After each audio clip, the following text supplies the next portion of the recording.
A bright, cold morning in the Northwest Territories. And a Buffalo Airways C-46 gets set for takeoff. Clear this side. Able to go?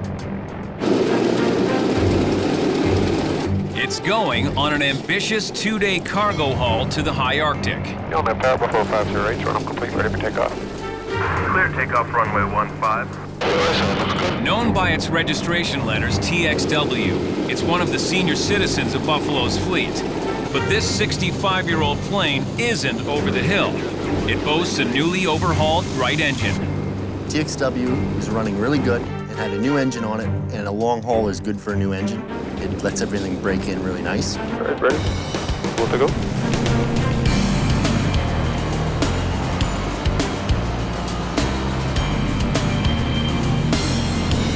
The new engine has had a brief test flight, but that's nothing like a long-haul trip to the far north. Buffalo's Director of Maintenance, Rod McBryan, has done hundreds of new engine installations. 99% of the time, the engine runs fine. We rarely had a problem with the C-46 engines when they were new. Rod's younger brother, Mikey, Buffalo's general manager, is worried about the customers. He's anxious to make all the contracted deliveries on time. There's like literally probably 10 customers that are involved with this, but there's a lot of people waiting. Compared to Buffalo's regular valley run, this 2-day, 2,700-kilometer round trip with stops in Norman Wells, Inuvik, and Holman Island will give the new engine a good break-in. The engine is certified for 1,500 hours of service. Departure of C-46, depart at 02, enough to go right, turn out. But just minutes out of Yellowknife, Captain Devin Brooks spots a problem. Probably got a hose leaking or something. I don't know. Well, you should know. We noticed that the right-hand engine, which is a brand new engine, the oil quantity was steadily dropping. I just sort of started staring at the oil quantity gauge, and it continued to go down. Sometimes new engines burn a little extra oil, but this was quite dramatic. With the oil level dropping this fast, the new engine could have sprung a leak. And if it runs out of oil in flight, the engine will die. I got it. Devin and engineer Adam Smith head to the back of the plane to take a look. Sure enough, right at the very trailing edge where the flaps are, you can see it, the oil sort of sparkle in the sun. And we knew we had a problem. If an engine runs out of oil, it's going to seize. It's just going to, and you're going to kill the engine. A seized engine would force an emergency landing, and there's no proper strip in the vicinity, so it's something Devin wants to avoid at all costs. It's still going down. Oh, Christ. It's 31 and a half right now. But before making his next move, Devin needs some hard facts and figures. Do the calculations, see how much oil we're losing for the next 5 minutes, then we'll make a decision. Co-pilot Scott Blue calculates how much oil will be left in the tank when they get to their first stop. It's a critical bit of math.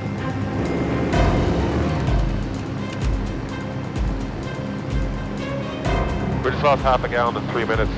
My. At that rate, we'll be down to 11 gallons by the time we get to the wells. C-46s need 11 to 12 gallons of oil to run. Anything below 11, you're just going to hurt the engine more and more. Averaging about 12 gallons an hour when it's supposed to be 1 or 2. This is going down to 30. We should just turn around and go home, man. It's Devin's call, and now he has all the information he needs to make his decision. Turn around. They're heading back to Buffalo.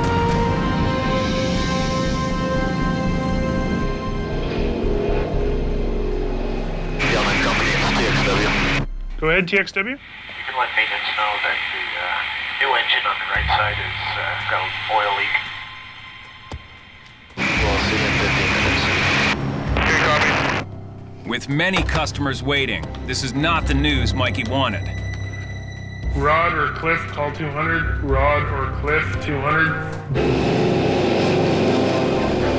The C-46 makes a beeline for the Yellowknife Airport.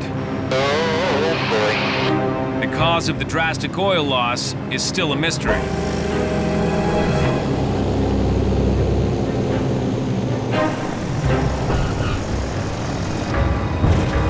The plane touches down. Its right engine still leaking oil by the gallon. In the aviation industry, a plane on the ground is a money loser. Rod and his team need to get her back in the air ASAP. We'll have to go through the oil lines, front pump, everything, eh? But even Rod, with all his experience, could find it tricky to diagnose this problem. At this point, we're not sure, right? Take a look. Could be simple. Usually it is simple. Just how long will it take you to find that simple thing? Pretty smoky, eh? Yeah. Theoretically, that engine should have been 100% good to go for 1,500 hours. That don't look good. You got to make sure that there isn't something stupid that happens. The pilots overfilled it or anything like that. Hey, this is Mikey at Buffalo Airways. It's 20 after 11 here. We are running late with the aircraft. Like his dad, Mikey likes to keep his far-flung customers happy, but now he's in damage control mode. Just want to let you know. Thank you. Bye. Well, let's open her up. On the tarmac, the maintenance crew examines the C-46's right engine. Checked all the lines out, made sure they were all definitely going to the right spot. We took a couple off to see if it was still puking oil out. Not a good sign. They ran it a couple times. Where do you think it is? I think it's blower seal. So do I. That's internal in the engine, buddy. You gotta pull the engine off. Yeah. Forget it. It's done. It's done. Brand new engine, 1.4 hours on it. The blower seals all went in it. Somehow this engine had decided to inject huge amounts of oil into its air intake system. Okay, she's pooched. Looks like we're gonna have to unload it. There's a couple of places down in the United States that overhaul the engines for us. They take them all apart, inspect everything, make sure it's within tolerances, and put it all back together. Every part was either replaced, rebored, reground, or restored to original specs. But the overhaulers clearly missed the mark. The new right engine is a write-off. It will have to be sent back. There was an internal problem in the engine, so there's nothing we can do with it. Get the other airplane running. And that's when shit hit the fan. Buffalo's C-46 is grounded with one engine hemorrhaging oil. It was about 3/4 of a gallon for every 5 minutes. That's a little excessive. Now, they need to get the other C-46, known as AVO, ready right away to go on a 2-day multi-stop cargo charter.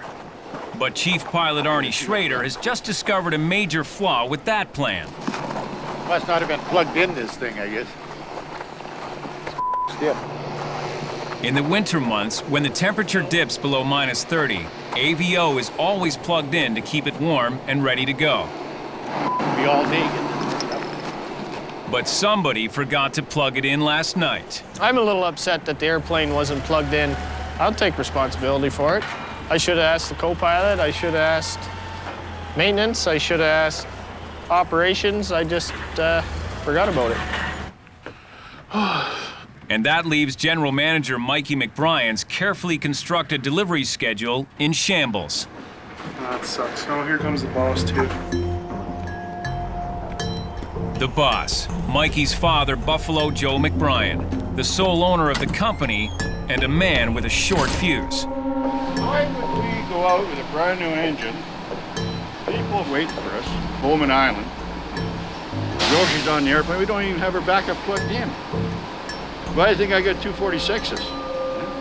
So you guys better get your shit together today, because this is not going to be a good day, I can see that. Well, it was going to be a good day. Now, not so good.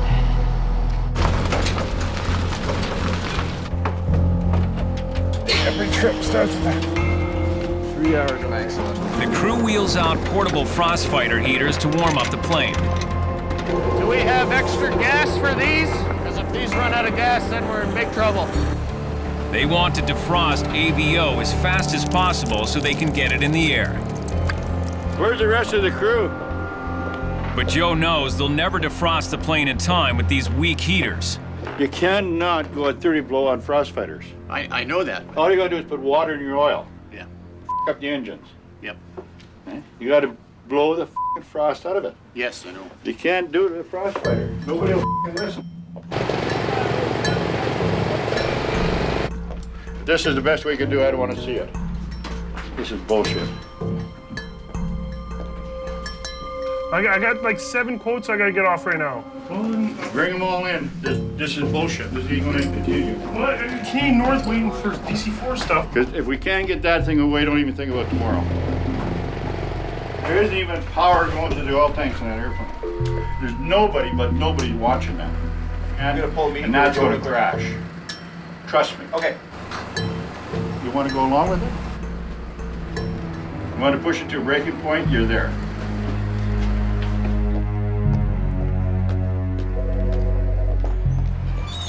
Hey, Rod, come here. Joe's hit his breaking point, and he makes a decision.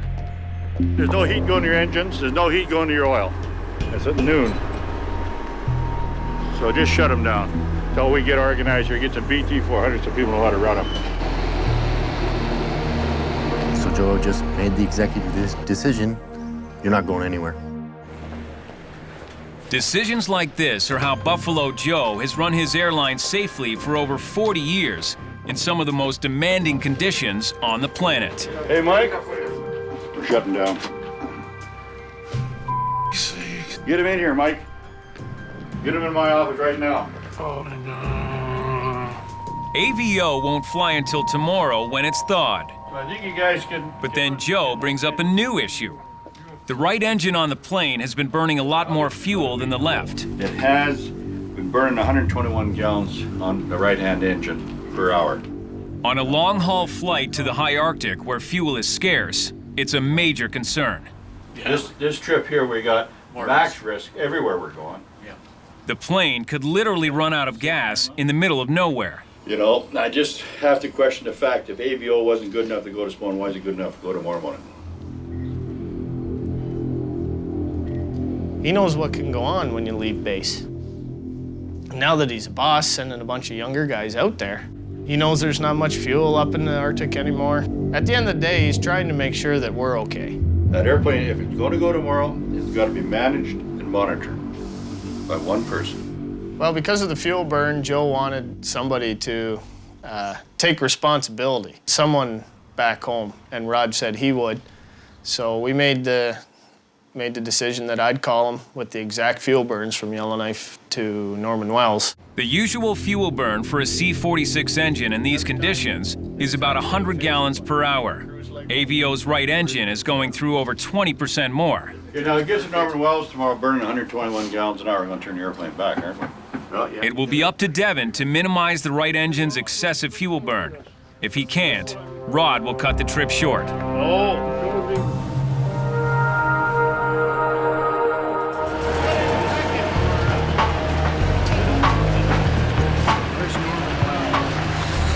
Early the next morning, Devin and the crew get the C-46 fueled and ready. Last-minute cargo is added for the 2-day run to the high Arctic. Starts off as a normal valley run, go to Norman Wells, drop off supplies there. Then they'll head to Inuvik, the last chance they'll have to top up their fuel tanks. That fuel must get them to Holman Island on the Arctic coast and back home to Yellowknife.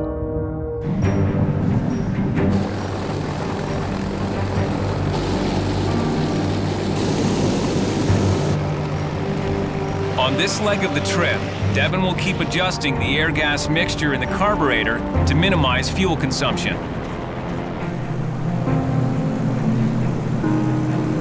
On the 46 carb, there's a mixture control, so you could rich in the carb or lean the carb out, depending on where you want it.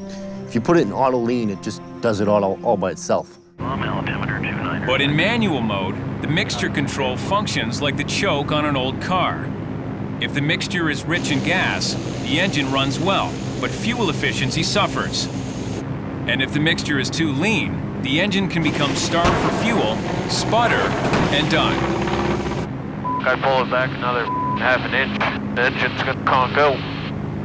Devin has to rely on the sound of the engine to keep it just on the edge of fuel starvation. We had to get the absolute best fuel mileage we could out of it. But if Devin can't reduce the right engine's fuel burn by the time they reach their first stop in Norman Wells, they'll be forced to abort the trip, leaving Mikey's far north customers high and dry.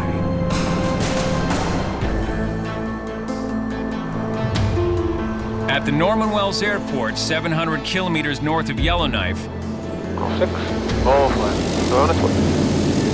Buffalo's C-46 touches down.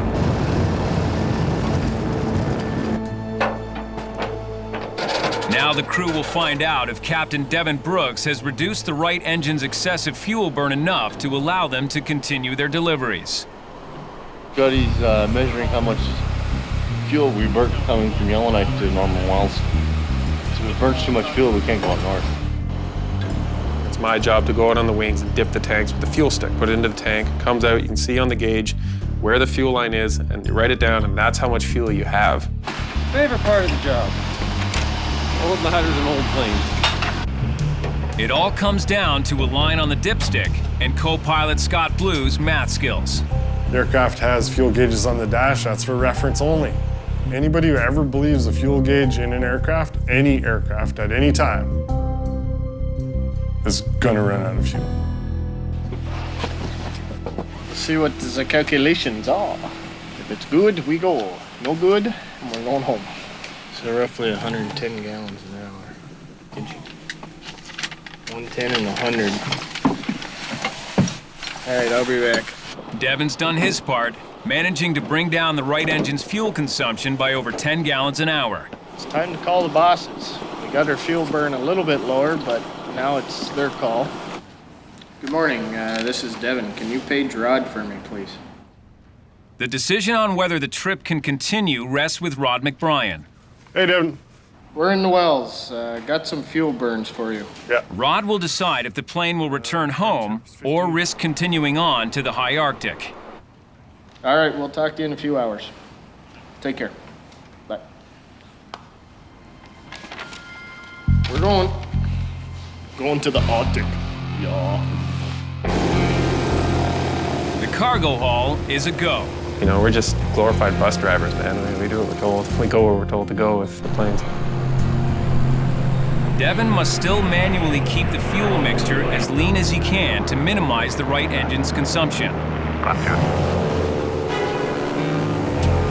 As they take off for Inuvik, he and his crew can only hope the fuel burn rate doesn't get worse. As the C-46 heads north, 1,700 kilometers east in remote Rankin Inlet, a very different kind of mission is underway. A Buffalo DC-3 is about to become a flying kennel. Welcome to sunshine and... Maybe not. Welcome to Rankin Inlet. Justin Simley is the captain of this charter to haul dogs and mushers to the Arctic Winter Games in Grand Prairie, Alberta. Then we'll get the dogs on and we'll put the hockey bags on top.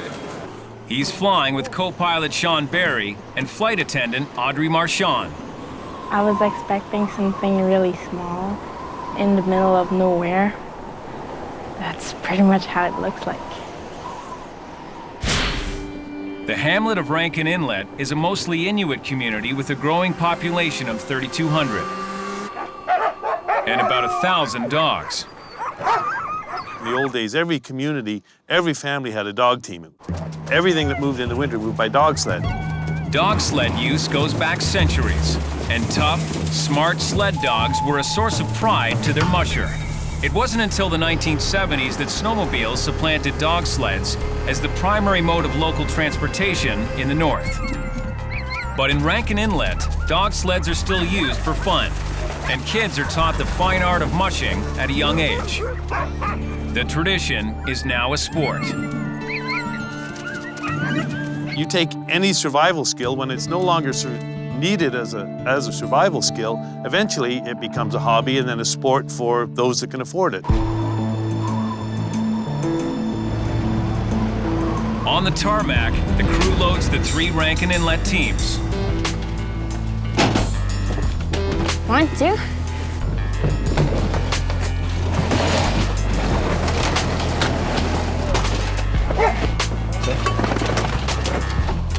Pretty nice.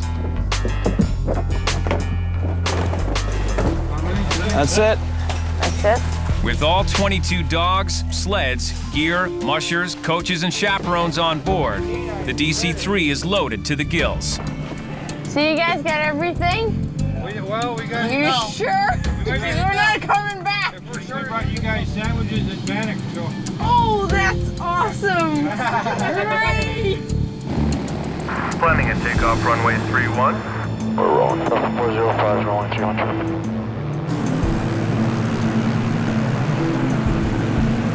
The DC-3 will travel 1,800 kilometers southwest to the Arctic Winter Games in Grande Prairie, Alberta, stopping halfway to refuel in Stony Rapids, Saskatchewan.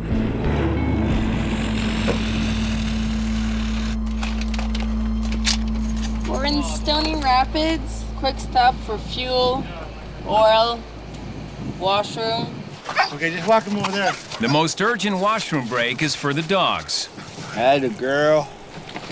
who have been cooped up in their kennels for hours. We got another 4 hours to go, so I don't think they'll hold it that long. Come on, use it. Work on that. I'm not as young as him. For 14-year-old musher Tristan Diaz and his dad Tony, the Arctic Winter Games have special significance. This is my son's grandfather, my father-in-law, who kind of showed him the way of dog mushing, and he wants to keep up his tradition. Tristan's grandfather, Robert Taddy, passed away just a few weeks ago. In the early 1980s, he was one of Rankin Inlet's first dog sled racers.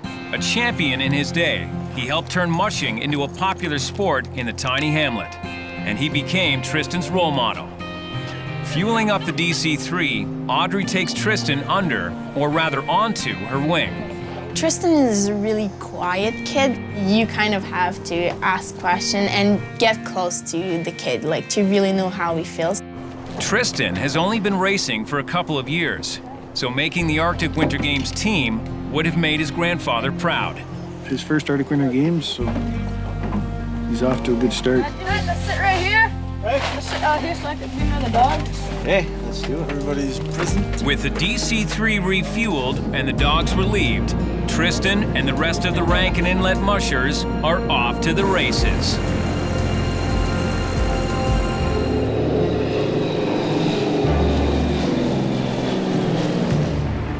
In the high Arctic, Captain Devin Brooks is piloting a Buffalo Airways C-46 on a 2-day cargo charter.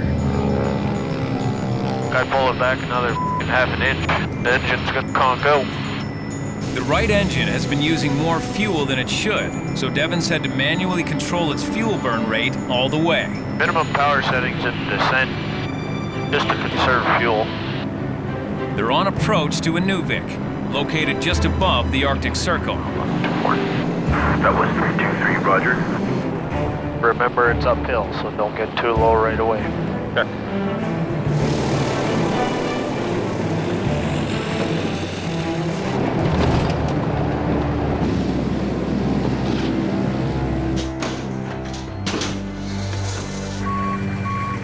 Devin kept the C-46's right engine fuel burn under control on the flight from Norman Wells. Hey? I am. On tomorrow's flight to Holman Island, Devin will have some new limitations. In Inuvik, we had a load of windows and doors to go to Holman Island. There was probably 20 windows, all varying sizes, and 20 doors. What was the total weight? 6,000 or something? Specially designed for the extreme temperatures of the Arctic, the quadruple pane windows are filled with insulating argon gas. Perfect for the chilly north. Not so perfect for air travel. At high altitudes, the argon gas expands.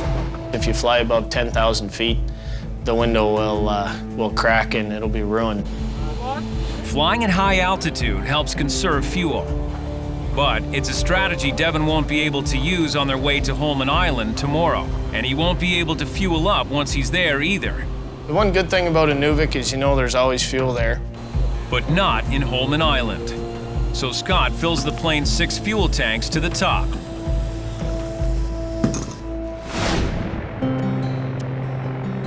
In northern Alberta, after flying over 1,700 kilometers, the DC-3 dog shuttle reaches its final destination. Hey guys, we made it! Oh, there we go. Welcome to Grand Prairie. Yeah. I was quite impressed. The dogs were really quiet. I was not expecting that at all. Scared? Say hello to Snazzy. Starting tomorrow, these teenage mushers will compete in the Arctic Winter Games. You gonna kick some ass or what? Yeah. Yeah, probably, eh? Thanks for the smooth flight. Hey, thanks, man. That was fun. That was really cool. We'll do it again, just in reverse. Yeah. The Buffalo crew won't be staying to watch the races, except for Audrey. Aww. She's made different plans. I'm staying here by myself and enjoying the Arctic Winter Games and seeing the race with the mushers and stuff like that. So yeah, it's gonna be awesome.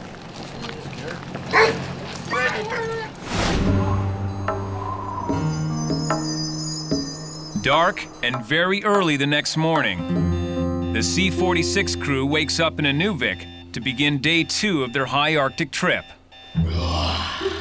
There is a conference going on in Nunavik at the time.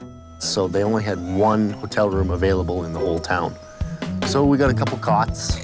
Devin took the master bed. Yeah, he's pulling rank. I'm the captain, I get to have the good sleep. This bed wasn't that good anyway. Rising at this ungodly hour is tough on co-pilot Scott. When Scott first gets up, it's like waking up a slumbering giant. Be a little groggy in the morning, but you know, they're not fighting to get me out of bed or anything like that. I'm just sort of moving a little slower. A little sleepy. Good. Fighter champions. Breakfast champion. He doesn't really wake up for the first probably about 2 hours, and he's just kind of in zombie mode. They pack up and head to the airport. You know, you try to prepare for as many issues as possible.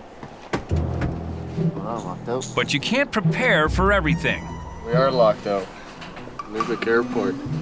The airport isn't open yet. This is the pace of the day. Using his early morning zombie talents, Son of a bitch. Scott finds a side entrance.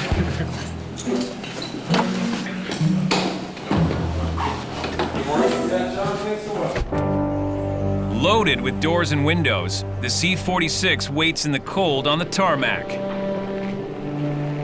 The plane was plugged in all night, but the crew still needs to put some heat on it before they start the engines.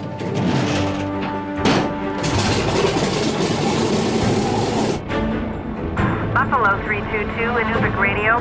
Yeah, 323 is on Charlie, taxiing for runway 06 VFR flight plan at 5,500. With the C-46 fuel tanks pumped full, they're headed for Holman Island and then back to Yellowknife.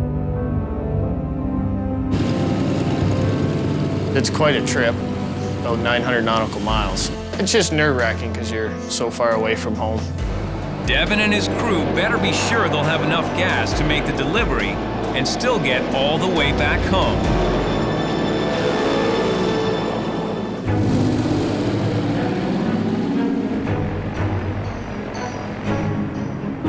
Captain Devin Brooks and his C-46 crew were on the lookout for their destination, Holman Island. It's hard to say. To the untrained eye, it just looks like a bunch more snow and ice.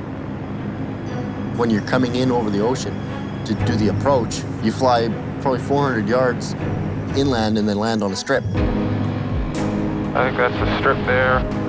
The pilots are flying VFR, visual flight rules, with no modern technology other than GPS to help them identify the Holman runway or assist them in landing on the primitive strip. Right now we're on our descent with our load of windows and doors.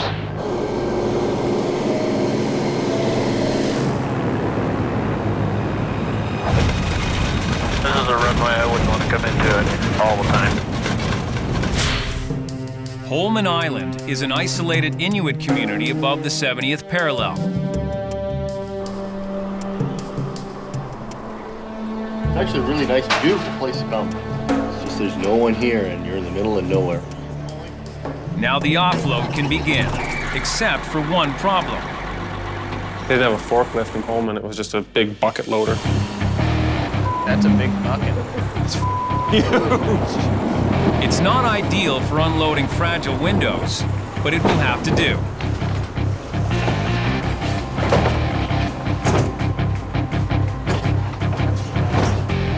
Well, we'll see if it's gonna hold, if it holds my fat ass.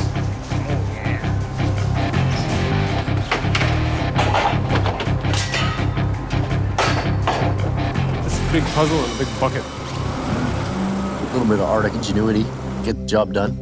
Yeah, you got me sweating for once.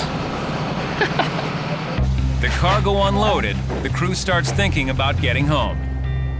Scott's dipping the fuel tanks, checking out what we have in the tank, and then trying to decipher how far we can make it. It's not good news. They had to fly at a lower altitude because they were hauling pressurized windows. So the flight here has burned up a lot of precious fuel. Showed them exactly what we had, exactly what we were going through, exactly what I projected that we'd have back in Yellowknife. That's all, for sure? That's exact as I can get it. I was worried when he gave me the calculations of gas for the right side. The left side's fine.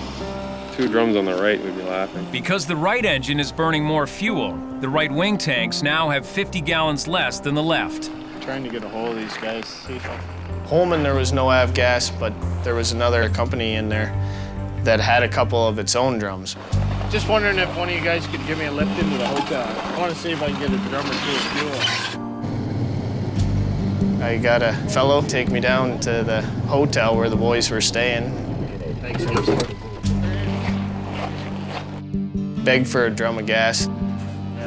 Sorry guys, we'd like to just say take one, but our fuel cache is pretty tight as it is right now. So. The drums of avgas are right beside the tarmac, but they're off limits to Devin. In all honesty, if we had landed there at 10 or 11:30 at night and nobody was there, we probably just would have taken one, left a note. Instead, Devin comes up with a new plan. Crossfeed. Crossfeed and tell me when to stop. A crossfeed line allows Scott to move fuel from the left wing tanks to the right, so the thirstier right engine won't run dry in flight. Well, it can't change the way it's burning, but you'll equalize the time in the air that you have available in each wing. So, transfer a bit of fuel from one side to the other, it'll even things up a little. With this clever maneuver, Devin may have bought some added flying time, and they'll need every second. It's over 900 kilometers from Holman Island to Yellowknife. And Devin will try to make it there on the avgas he still has left in the tanks.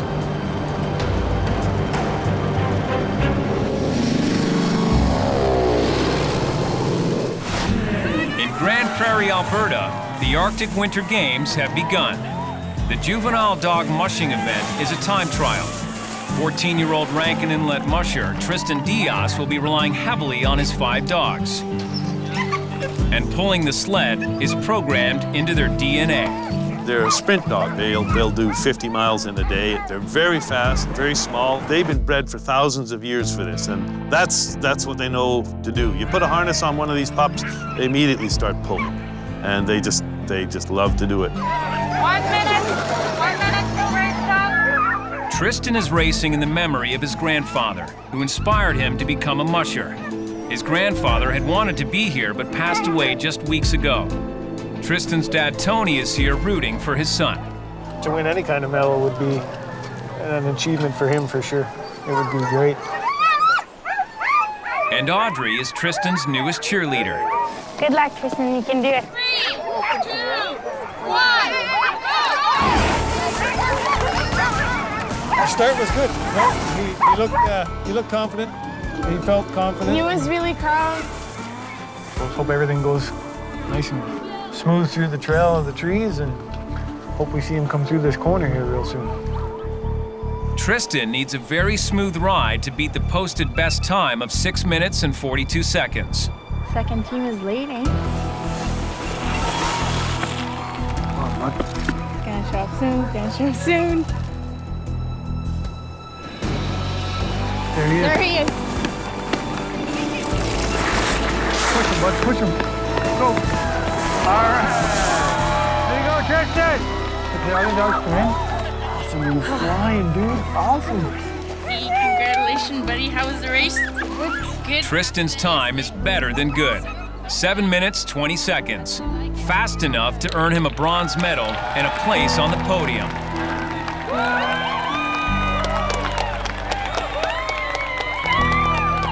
Awesome, good for him, like third place. He was really happy, really, really happy. I think he was a little proud too. Meanwhile, in the high Arctic, the C-46 has been in the air for just over an hour. Now, Devin must make a critical decision about his route. He can detour from his flight plan and stop in the hamlet of Kugluktuk, where there's avgas available.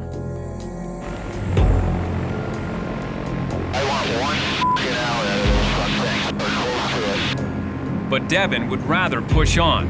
The C-46 is needed back in Yellowknife for the Valley Run. His best chance of making it home without refueling is to climb to 11,000 feet, where the C-46 can fly faster. We should have we climbed fast, but we should get 45 minutes out of that. I knew if we got up real high on the way home being empty, that we'd get a half-decent ground speed. But before Devin burns fuel by climbing, he wants Scott to check his calculations again. He needs to be sure there'll be enough left in the tanks to get them all the way home. There's a legal minimum amount of fuel you're required to have on board in case of emergencies, right? The minimum reserve is only good for 30 minutes of flying, so Scott's calculations must be extremely precise. Need the most accurate ones you've ever did. I will. You run out of gas, the engine's shut down, you know, you're several thousand feet off the ground in something that weighs 20 tons with no power to stay in the air. It's just a giant glider. Check the numbers, double check the numbers, triple check the numbers. Okay, we get a nice push on the tail, we're good. Let's take her up to 11,000 feet. Devin's made his decision. They're going to bypass Kugluktuk and make a run for Yellowknife. Now, there's no turning back.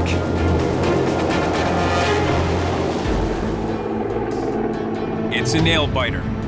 600 kilometers from Yellowknife, C-46 Captain Devin Brooks is trying to make it back home with very little fuel left in the tanks. I got this thing running, mostly on fumes. The C-46's right engine is burning more gas than the left, making this final stretch nerve-wracking. I think Devin was a lot more nervous about it. I don't think Scott's experienced enough to realize how nervous to be. Devin's climbing to 11,000 feet where the plane can fly faster and burn less fuel. Airline company, Aviation. They're out of radio range, but at Buffalo HQ, all eyes are on the GPS tracking system. He just went up 800 feet. Oh, he's climbing, okay. So if he was coming straight home, that's a flight plan he might be taking? Yeah. I think he's heading for Yellowknife is what I think he's doing right now. We're up at 11,000 feet now. 9,500, which we usually cruise home at. At this altitude, there's less drag, so they're flying 40 knots or 70 kilometers an hour faster, giving Devin better fuel efficiency, something he desperately needs. Our ground speed was, I think, between 197 and 200 knots.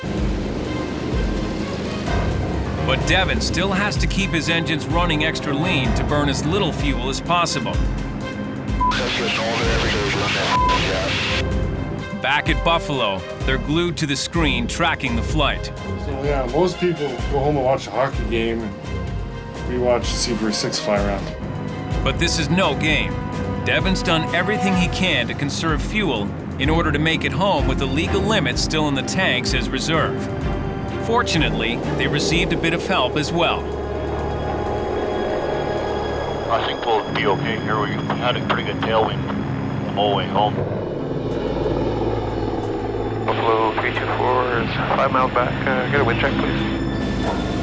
Finally, after nearly 3 hours in the air, the Yellowknife Airport is a welcome sight. Clear to land, runway 15. Clear land 15, Buffalo 324. Been at 11,000 feet, doing 200 on ground speed all the way home. Helped out a lot. Yeah, that was a good call.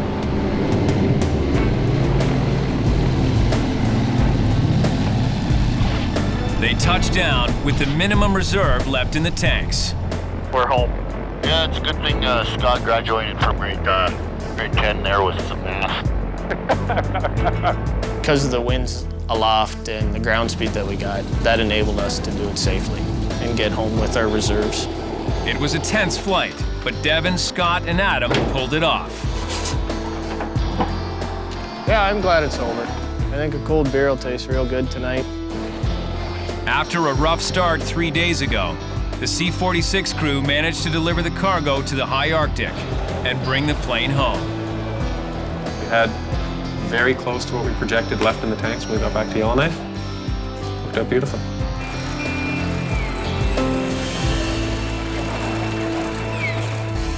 I guess the long way is the short way.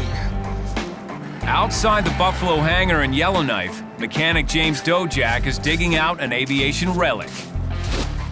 Working at Buffalo, it's not a job, it's a f***ing adventure. Skis for the legendary Douglas DC-3 aircraft, a plane that can do almost anything. Rolled out in 1935, the DC-3 popularized commercial air travel.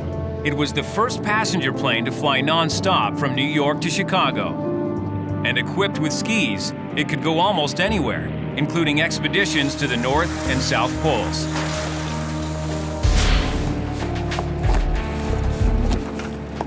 Buffalo hasn't flown a plane with skis in 10 years. Just bring them in and see what they're like after the snow all melts off.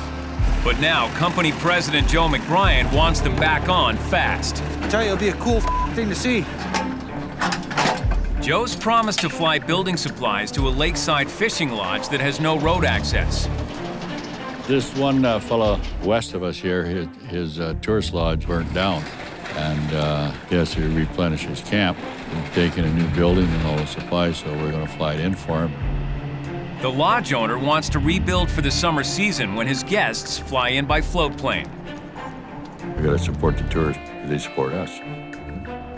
The only plane that can handle thousands of pounds of supplies and land on a frozen lake is a DC-3 on skis.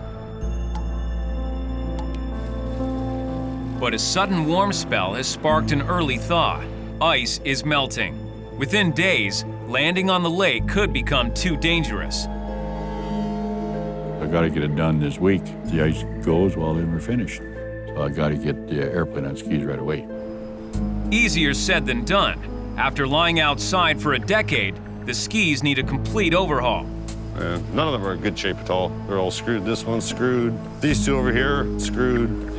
Maintenance supervisor Cliff Dyson has to replace the Teflon-coated shields that help the skis slide over uneven snow and ice. You can see more up front here is where the more of the damage is, eh? That's just from the rocks under the snow and that. And that's why you get Teflon on the bottom to protect the bottom of the ski, eh? The Teflon coating is just the beginning. The DC-3 needs modifications to its landing gear as well. Once attached, the ski assembly moves up and down independent of the wheel, enabling the plane to land with skis on rough snow or touch down on wheels on a cleared strip. Buffalo's maintenance team must hurry because the lake's frozen surface is melting away. Teflon coating is a relatively recent addition to the 50-year-old ski gear. The rest is like rebuilding a forgotten piece of history. It's been so long since we've done ski work that all the guys are trying to remember how to do it. And I found them under the... You probably never even looked at a set of skis for Well, I was just looking at them. I didn't really know what I was looking at, really. You know what I mean? Yeah. Joe chooses Chief Pilot Arnie Schrader and Pilot AJ DeCoste to fly the ski plane mission. The Teflon slides a little bit, eh? AJ has never even seen skis on a DC-3, but Arnie's been flying with skis since before AJ was born. It's a pretty specialized skill. You learn from someone who's experienced with it, who knows what to look for on the lakes, and how to read the snow and conditions. Probably the most dangerous fixture you're going to put on an airplane is skis. You want to give them a good walk around skis every time. And it's easy to break things on the ski, like crack the tunnels and stuff if you're on hard surfaces, you know. I haven't seen them on for 10 years either, so I got to look at them too. Ski planes were once a vital lifeline in northern Canada. Since the 1930s, remote communities and mining camps depended on supply flights landing on frozen lakes. I mean, we've put skis on now since Christ was a ski bunny, I guess. I don't know. I can't remember when we didn't use skis up north. But at one time up here, there was no airport, so we went skis everywhere, you know. It was every day. We put them on in the fall, we took them out in the spring. For Joe, skis were like training wheels. I've flown skis every year for years and years, and actually all my training was on skis, so skis are what I know. But few northern pilots have ever executed a ski landing in a fully loaded 12-ton DC-3. Joe and Arnie have, but not in a long time. To beat the thaw, Joe needs to work the mechanics through the weekend. I've been trying to decipher what the plan was all day, and then when it comes down to organizing the crew. But Joe's snap decision is stressing out his son Rod.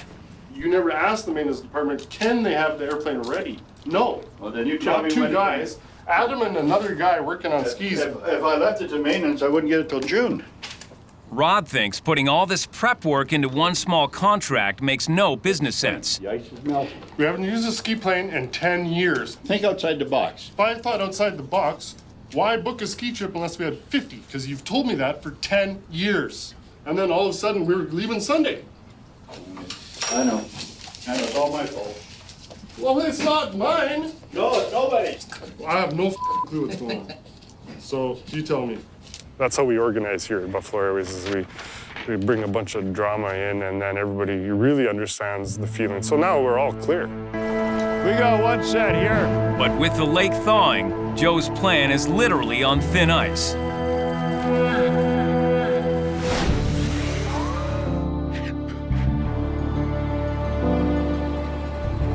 And there are even bigger problems looming.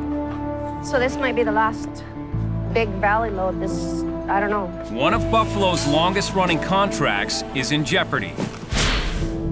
Buffalo flies essential food and mail to 4 remote villages up the Mackenzie Valley. For over 20 years, the Canadian government has subsidized these food mail shipments. They don't just feed the communities. In the winter months, they're Buffalo's bread and butter as well. We do 5, 6, 7 to 8 trips a week delivering these groceries, so if it weren't for that, then sure they wouldn't have much need for me to be around, or maybe some of the other crew. With jobs on the line, Buffalo's staff waits to hear whether the contract will be renewed or lost to one of Buffalo's competitors. There'd be no more valley runs if we don't get the food mail program, the contract. And then, like with the sked, the stuff that we bring out from there to go to all the communities too, well, that'd be transferred to somebody else. So it'd be a little bit of this shit in FedEx, which wouldn't even be worth it. And Kelly would be among the first casualties. If Kelly got bad news saying that there was no food mail contract, she'd be out of a job. I could be royally screwed. I don't know.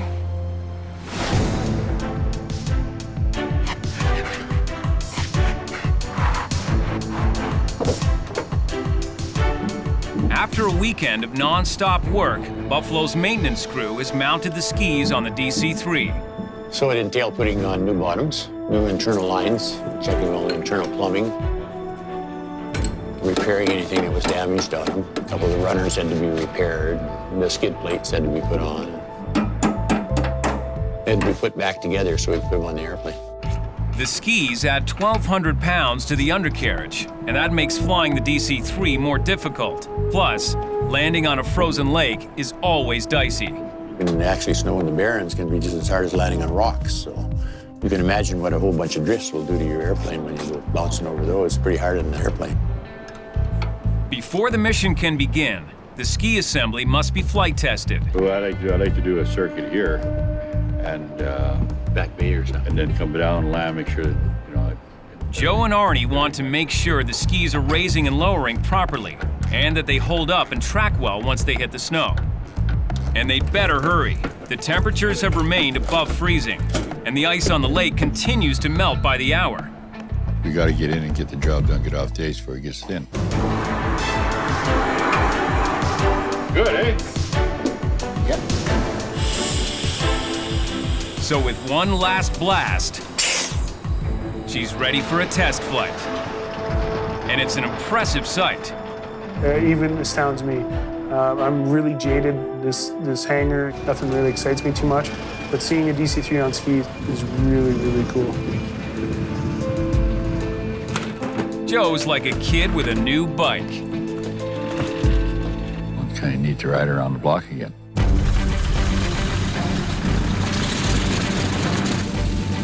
While some small planes are still used with skis throughout the winter in the north, And center at Buffalo on 69. none are even close to a giant airliner like the 20,000-pound DC-3.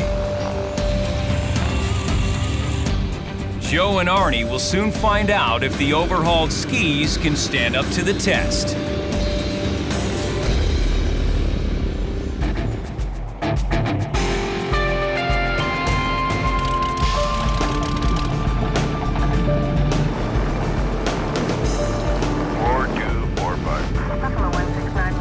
For the first time in 10 years, one of Buffalo Airways' vintage DC-3s has been outfitted with skis to land on a frozen snow-covered lake. Yellowknife, you on? The skis, which add 1,200 pounds to the landing gear, increase drag, especially on takeoff.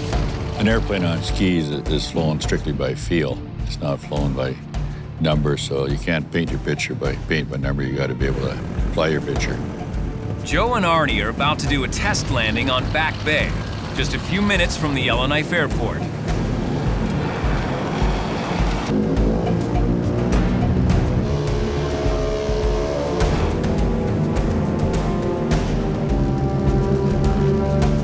Once airborne, they must reach a speed of 170 kilometers an hour before raising the gear. Pick up speed. That allows the airfoil on the back of the skis to keep them level. If not, they could smash against the oil lines located under the engines. Okay, skis up. These two old bush pilots are flexing their ski plane muscles once again. We both have a fair amount of ski time, so it was kind of neat to fly with each other. It's just kind of fun to go out there and play with it a little bit, you know. But it's not all fun and games. The real test of these antique skis and the airmanship of these veteran pilots is just minutes away. Like two old guys trying out a new sports car. We just want to see what it would do if we could still do it. Buffalo still does wheel landings on cleared ice strips, but landing with skis on snow-covered lake ice is old school. And Joe wants to make sure everything is working right before the real mission begins. In no time, they're on approach to Back Bay. They lower the skis. Ice skis down. Everything looks okay. But if the skis haven't been assembled and aligned perfectly, the landing could be so rough they could lose control of the plane.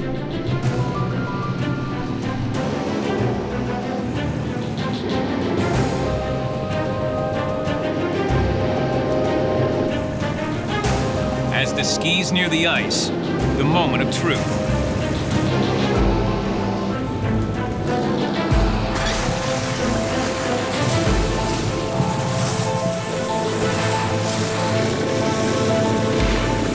Plowing through the snow, Joe and Arnie get a bumpy ride.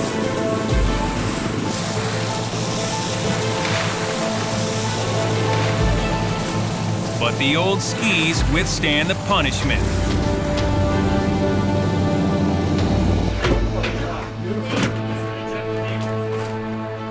I'm a skier now, eh? We need to load her tail heavy, though. She's nose heavy with it. The test flight is a success, but the snow here on Back Bay is well packed by regular snowmobile use, unlike the snowdrifts they'll hit on Dogface Lake. There's lots of conditions that you wouldn't be able to land in. Too many drifts and too hard, or overflow, anything like that, you know. So bringing a fully loaded 25,000-pound DC-3 down onto Dogface Lake will be a whole new game.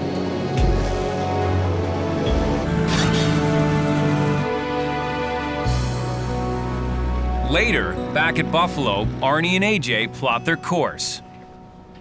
It's right there, so yeah, it's about 120 miles at the most, maybe.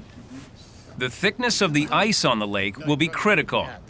This year's been fairly warm, so the ice was not that thick, really. Holes drilled in the ice reveal that with the early thaw, the landing site is steadily melting.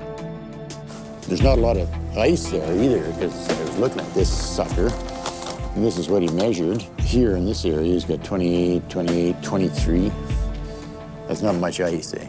No, less than 2 feet of ice. Less than 2 feet, so you want to have them skis on in case a wheel breaks through. At least there's, you know, there's enough area to support the airplane. This is minimum ice, really. I'd like to see 30 inches all the way across, but for every 1,000 pounds of airplane, you want an inch of ice. So if you got a 25,000-pound airplane, minimum would be 25 inches, preferably a little bit more. Yeah, so we have to do this fairly soon, eh? If even an inch of ice is lost, landing could be too risky. But these days, Arnie has a lot more on his mind than just melting ice. It's been a tough year for Buffalo's chief pilot. A family crisis weighs heavily on him. His 15-year-old daughter, Caitlin, is fighting cancer and will soon lose her hair from the chemo treatments. You're not gonna charge me $30 for this, are you? Yeah. So the other night, Arnie invited friends over to do something radical in support of Caitlin. I told you I had a lot of bumps and scars. One by one, everyone took their turn. I'm ready. Stop! Kidding you. Kelly's close friendship with Arnie makes her feel like one of the family. I love you. It's beautiful. Ready? We left Caitlin till the last. So we all kind of looked the same for her, and you know, it really cheered her up.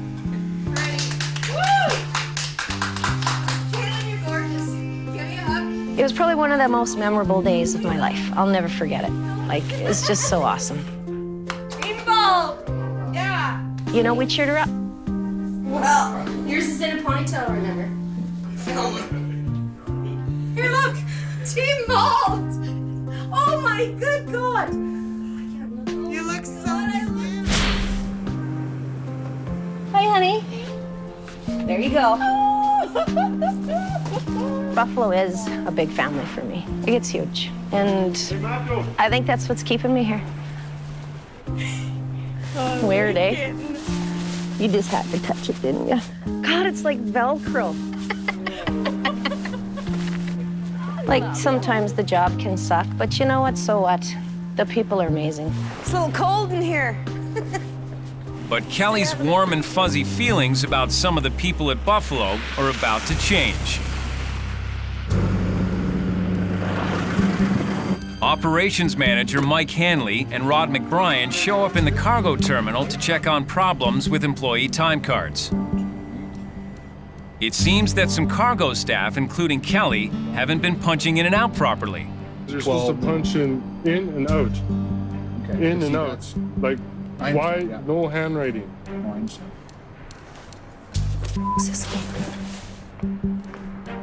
Hey, Rod. Has anybody here been appointed as a supervisor for time cards? Like as per Greg or anybody like that, or no? Oh, I'm here and I supervise that. Greg has me to watch them. Okay. Okay, we'll talk later. See ya. Yep. Rod and Mike head back to the office to discuss what they found.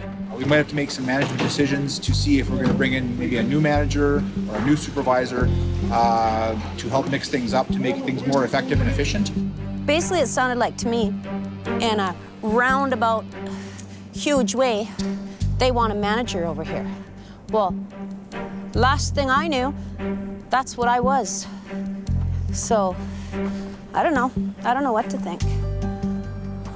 With the food mail contract up in the air, Kelly's already worried about her job security. And now this. Better find a new manager.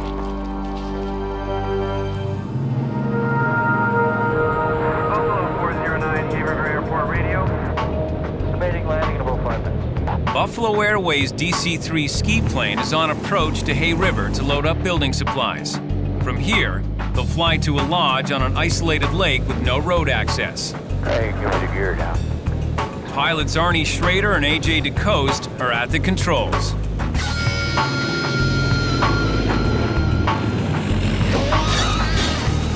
The skis are raised so the wheels roll freely, but the skis' back edges are reinforced to withstand the inevitable scraping along the tarmac. Oh, he's got lots of stuff there. I don't know. This stuff all going too? Just bring the plywood. The clients, who run a lodge that burned down, want building supplies flown in so they can rebuild before the summer. That'll be enough for the first trip. 4,000, 5,000, that's 6,000 pounds. Yeah, it's 6,000 pounds, Jimmy. The ice thickness on Dogface Lake was last measured between 23 and 28 inches. And we got a load in there, you can see. At a gross weight of over 27,000 pounds, Arnie's loaded DC-3 is almost too heavy for the ice. For every 1,000 pounds of weight, you want an inch of ice. Well, it should only be 5,000 pounds on skis, because the skis are 1,200 pounds. You'll handle it. Yeah, legal weight. We're just trying to keep it, you know, as safe as we can. Trip one, eh? Trip number one coming up here.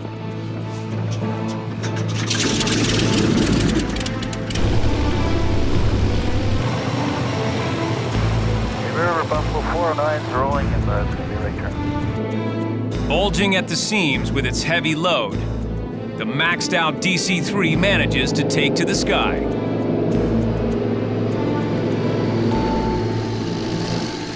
It's a 50-minute flight to isolated Dogface Lake, 200 kilometers west of Hay River. Nearing their destination, Arnie and AJ start planning the landing. Might have to land like this. Yeah.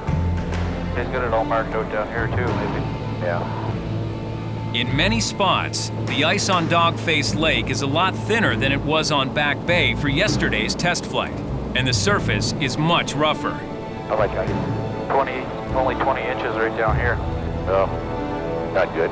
When you do your inspection of the lake, stuff you're looking for is the size of the drifts on the lake, the direction the drifts are in, and any signs that there could be overflow on the lake. We had the benefit of having a description of the snow coverage on the lake. It was about 8 inches of granular snow underneath with a 2-inch crust on top. Arnie eases the heavy DC-3 down towards a section of the frozen lake where the drifts look smaller and the ice tested thickest several days ago. But there's been more melting since then.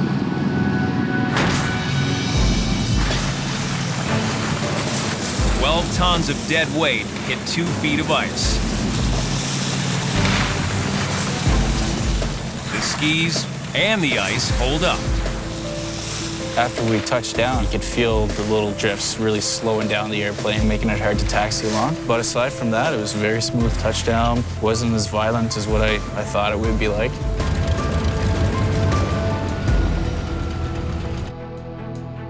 Although he's flown the DC-3 for years, this ski landing leaves an impression on AJ. It's awesome. Very cool. It's different than what I even expected, actually, yeah. But they'll have to unload fast. They want to get back to Hay River to deliver a second load before nightfall.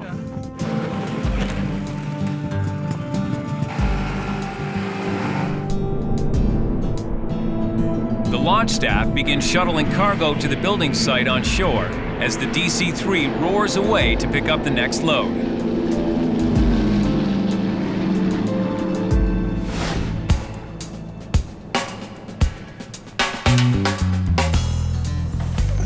In the Yellowknife hangar, Rod McBryan is doing some touch-ups on one of Buffalo's Curtiss C-46 Commandos. Since shuttling cargo over the Himalayas in World War II, this plane has flown with many different colors in its 60-plus years. The wingtip's been replaced, so it just needs to be touched up to match the rest of the paint. When you run old airplanes like this, it's best to keep them looking fairly straight. There's no relevance in airworthiness, but we'll make it look good. As director of maintenance, Rod's job includes showing off Buffalo's colors. That's the signature Buffalo green. You call paint company and say, just send us Buffalo green. They don't even need the number anymore. Put some lipstick on it, and then everybody's happy. It's a new airplane again. While Rod knows his way around every inch of Buffalo's fleet, on the domestic front, it's a different story. I don't know where most of the stuff goes, or even what it is. He and wife Sasha have been married for 3 years and are expecting their first child. You can put the teddy bear in the crib. I know what I've been doing my whole life. Now I have to figure out what somebody else needs. I realize he's really not sure all the time, and neither am I, about what we're gonna do once the baby's here. The new McBryan is gonna look up at us and go, you guys are nuts, or we'll join forces. So I'm not really sure. Back in Hay River, Arnie and the crew are behind schedule. We're gonna get going pretty quick. They have to fly this second load to Dogface Lake, drop the cargo, and leave before it gets too dark to take off safely. Because legally we're supposed to take off in the daylight, not at dark on something that's not a lighted surface. The longer the loading takes, the more impatient Arnie becomes. Let's f***ing go. We're pushing it. I said 5 o'clock airborne. They take off. This time, AJ is in the captain's seat. So flaps up and power meter. There we go. So geared up. It was a thrill to get the chance to grab the wheel, and I did want to impress Arnie, so side of me was nervous. He made slight adjustments here and there. You'll come up quicker, about 95. They're racing the setting sun. If AJ and Arnie don't get the plane unloaded and back in the air before dusk, they'll be stuck for the night on the melting ice on Dogface Lake.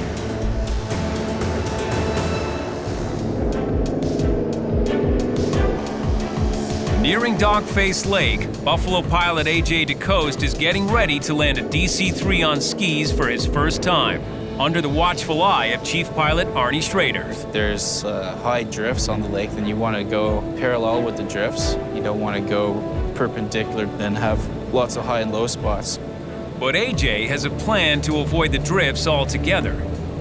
Oh, I'll see the same tracks that Arnie made there when he did his previous landing, and try to line myself up with that there and try to end up close to where the offload spot is so we don't have to taxi around too much. These are on their way down. I'm going to have a look. Nice skis down. Up much down, Arnie. Now it's all up to AJ to adjust for the additional weight of the skis as he descends towards the lake. The center of gravity of the aircraft changes with skis. They're forward, so it makes the airplane more nose heavy, and it could cause the airplane to go over on its nose. Down to 65. That's it. Got 1 flap to go. There you go. On, you're down to 60, so. Not too. There. Flapping up. Oh. Pull back on it now. Step on it. We're going until you get her where you want her. AJ catches more than a few bumps as the DC-3 rushes across the snow. Take power. Okay, that's good. Better.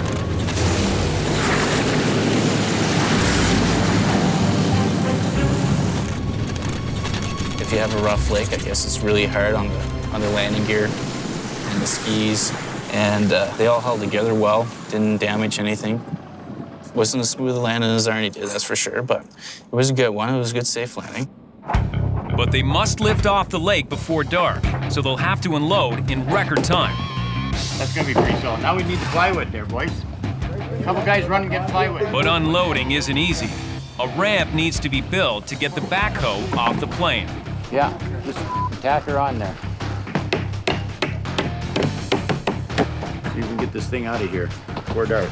With dusk creeping closer, Arnie's patience is tested. That's okay. The last thing he wants is to be stuck on the melting lake overnight. Come on, pound some nails in there, boys, so we can get the hell out of here.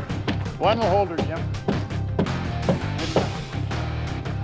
Finally, the last piece of cargo is offloaded, leaving barely enough time to take off. It's not legal to take off in the dark, the lights, so we had to get airborne before dark. It's gonna come up in a hurry, but don't push it too hard because it'll nose right over it. All right, you gotta hold back pressure. Just get the tail out of the snow, okay? Sounds good. Your throttle. I'm just gonna stand by with you so you don't shove it too hard. Just up right there. Just hold it right there. In the fading light, AJ guns it across the bumpy surface. It's like learning to fly all over again. There's 50. Just gently, because you'll get the tail and the snow again. Good, perfect. Too light on the throttle, and AJ will drag the tail in the snow. But too much power, and the nose of the plane will pitch forward. And the biggest challenge is clearing the trees on the edge of the lake. Better accelerate good. Get her up to 94 and start climbing.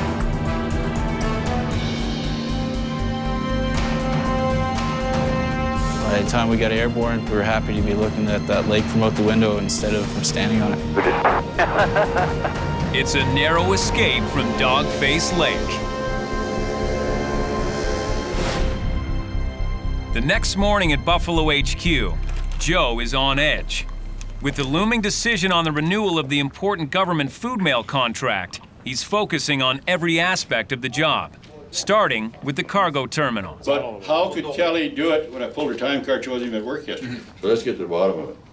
He grills Rod and Mike Hanley about how Kelly is managing her staff. Where's the last time she was in? Says she's in, she hasn't checked out yet. She's still Came here. in on Monday. She knows enough to write down no lunch, but she doesn't check out. So what happens is Janelle probably waits till 4 o'clock, then checks her out. She does a good job at consolidating the load with the customer, but not managing it. Yeah. There's a lot of difference between putting the freight on the train and driving the This isn't a maintenance issue, but Joe wants Rod to help Mike deal with it. So who's ever doing the discipline in the company should go over there, not me. So Rod and Mike try some gentle diplomacy with Kelly. Hypothetically, a person could come in the next morning and say they left at 6:30, when she might have left at 5:30. Ultimately, I don't think the trust is available between this department and the owner of the company. So what we're gonna have to do is figure out how to make them believe. I can't promise to remember that, and so the only thing that's gonna happen is I don't get paid. I don't clock out, I don't get paid. End of story. Yeah, but it's not just you. I pulled Vicky, she Yeah. didn't punch out yesterday. So do we not pay her for yesterday? She takes everything very personal. She always wants to do a good job in the company, like we all do, but taking it at a very personal level, I think she thinks it's a direct hit to herself. The punch clock issue has pushed Kelly to the edge. I think it all came down to the fucking stupid time card bullshit. Yeah, I forgot to punch out, so now it's like this huge thing. Nobody's managing shit properly and blah, blah. Then get a different fucking manager. I don't really give two fucks.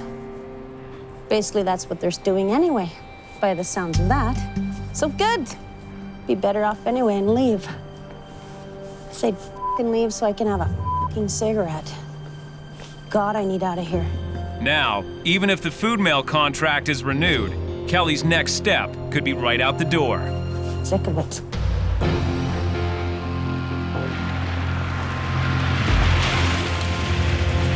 Buffalo's contract for delivering food to communities up the Mackenzie Valley is in jeopardy, and everyone at the airline has been feeling the tension. Kelly makes a call that will determine the fate of many. Hey, Greg, it's Kel. What's up? You're shitting me. So I'm out of a job. Oh, you prick. So we got the food mill contract. Freaking awesome. Awesome, buddy. Frick. Well, that makes my day. I have a job. It's a good day. It's a party weekend. Awesome. But I can't be hungover for food mill Sunday now. Although Kelly was feeling the heat from the Buffalo Brass, it seems like it's all forgotten. Their biggest contract has been renewed, and Kelly is a key reason why. I guess we were rated like top in Canada for this type of northern food operations delivery. So she was able to, in my opinion, give us a good foundation to renew that contract. Kelly's position at Buffalo is secure, for now. For the next 12 months, we'll be hauling food mail, just like we have for the last 20 years. You know. That's a good girl, yeah.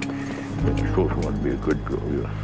And with the food mail contract nailed down for another year, Joe and Rod shift gears to a family rite of passage. How many miles did Mike even get on it? Joe's dug up Mikey's old 60cc kitty cat snowmobile. Okay, where's your truck, son? This up there. These kitty cats are in the family, passed on to the whatever baby's being born. So Rod's child will be the next in line to inherit this kitty cat. It's a way of life here. The young boys and girls start off on kitty cats. When they can waddle around outside in the snow on their own, they'll be riding one of these. If you can believe Mikey, you see him today riding on that thing. Well, it's true, I've seen it. Shit flying out both sides of his diapers and he's doing good. For Joe, whether it's traditions like flying with skis or putting toddlers on tiny snowmobiles, it's what living here in the north is all about. In Hay River, Buffalo's DC-3 ski plane is being prepped for the last flight to Dogface Lake. And there's been a change in crew. Today, 24-year-old rookie co-pilot Andrew Vike replaces AJ DeCoste. I never thought in a million years I'd get the chance to fly on skis. I guess the stars kind of aligned and I was in the right place at the right time. Somebody's got to get that end there. Okay, one sec.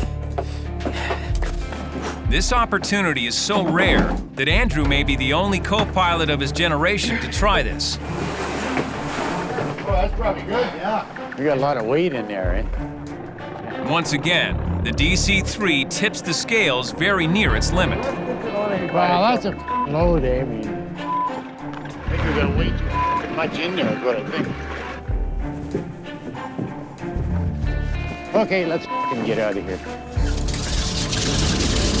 Every minute, the ice melts more at their destination on Dogface Lake. The ice is already thinner than Arnie would like. We're worried about the ice deteriorating, you know, and once you get the snow melting on top, then that water starts to trickle through that ice and starts to candle it and stuff. I'm gonna take it right up to 45. Okay.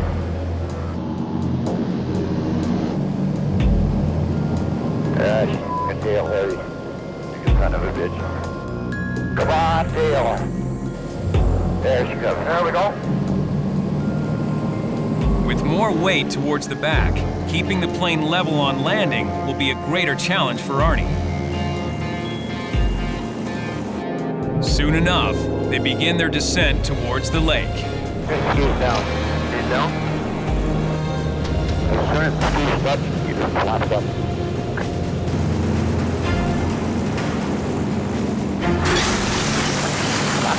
Up. Yeah, up. All the way up. They're coming. Arnie manages to keep the heavy tail up as they slide along the lake's uneven surface.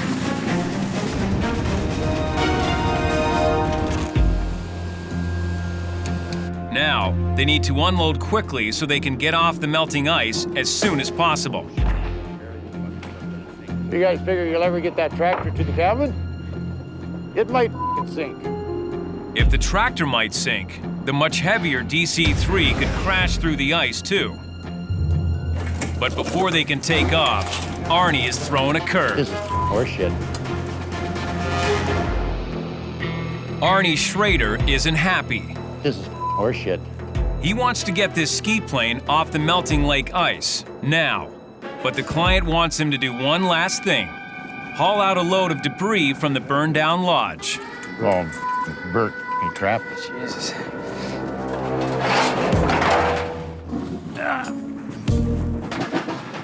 take much weight. Because anything that's all rusty and shit, they can bury the stuff, let it sink. Moving all the scrap is dirty work. Arnie didn't know he'd have to play garbage man on this mission. I'm gonna make one of a mess of this airplane. His usual patience is wearing as thin as the ice the plane is perched on. Here, pass me some of that shit. No, dump it out. We don't want that shit. We don't want that mud and shit. It's not as much fun as everybody thinks it is, eh? That's so good. Just the fact that you get to fly on skis, and it doesn't matter. I'm so young in my career here that I don't care, man. Like, you can pay me nothing and I'd be happy flying. Don't tell Joe that. Arnie takes off from Dogface Lake, relieved to finally be off the melting ice. The ice stayed well and the airplane performed well and everybody came away as a job well done. And there's a bonus for Andrew. And you're 95 for 80 over the ground. So. Arnie's letting him land the plane in Hay River. All these kids that work for Buffalo are all Arnie's kids. Arnie's their dad, Arnie's the teacher, everything. My father's the crazy uncle that yells at everybody, technically, so. You've never seen one take off with quarter flap either. And these kids, you gotta remember, they just come out of flying school. It's all brand new to them. We put them in these big old airplanes that, to them, they're a monster, you know? Yeah, just hold it level. There, I'll give you 3 flap. Roger. With the added bulk of the skis increasing drag, the plane handles more sluggishly than Andrew is used to. Nice crosswind there. He also has to compensate for some nasty gusts across the runway. I'll take power off where you okay. Nice crosswind there. Yeah, she's pretty gusty. It's not the prettiest landing. Oh, you got it down on one piece, It's just something that I never thought I'd be able to do, and years down the road in my aviation career, I'll be able to say, hey, I've flown skis, and hell, I've even flown them on a DC-3. Arnie and Andrew will dump the scrap from Dogface Lake here in Hay River, then head home to Yellowknife. The job is done, the old-fashioned way. But Buffalo may never fly with skis again. It wasn't the best business choice, but definitely it raised the morale. It gave a young co-pilot like Andrew a chance in a lifetime to pilot DC-3 on skis. He's probably the youngest DC-3 ski pilot in the world right now. And for Arnie and Joe, it was a chance to fly the DC-3 with skis one more time. Probably will be the last time it goes in skis. There's just not much of that stuff going on anymore, eh? There's no call for it, eh? I think it'll be a dying art. They're building airstrips everywhere, and there won't be a great need for off-strip DC-3 ski work in this area. But, you know, for 1 week in the middle of winter, we got to do something kind of cool.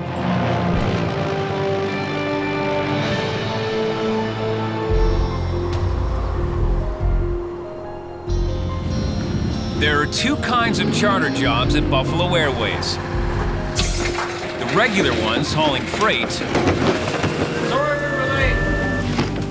and the once-in-a-lifetime jobs that no one ever forgets. And today, General Manager Mikey McBryan has some exciting news to share with his father and boss, Joe McBryan, about one of those special jobs. Quick question. Okay, they want to hold a Stanley Cup around, and they want to go from Whitehorse to Yellowknife, Fort McMurray, and then done. A charter opportunity to tour the Stanley Cup around the North. And it's a big thing.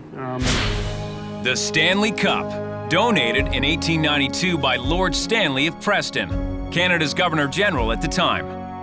It's the oldest and most revered professional sports trophy in North America. The grand prize awarded to the winning team at the end of the National Hockey League's annual playoffs. Now it's coming to the North on a special tour. They want to use a DC-3, so I was thinking that we just charge them straight fuel. What are you taking, a cup, a Stanley Cup? In 10 guys. I think it's a chance of a lifetime to get the A bunch of men running around short pants, long stockings, eh? Huge hockey fans Mikey and Scott would love to land this contract. It's beautiful, it's a massive cup, it's the most impressive trophy in sports, in my opinion. They realize that we're a little bit overkill for what they need, but it creates a lot of free publicity for both sides. There's a lot of publicity there, but let me think about it for a minute. The Stanley Cup would normally put a smile on Joe's face, but today, other things are weighing on him. Hey, what's happening?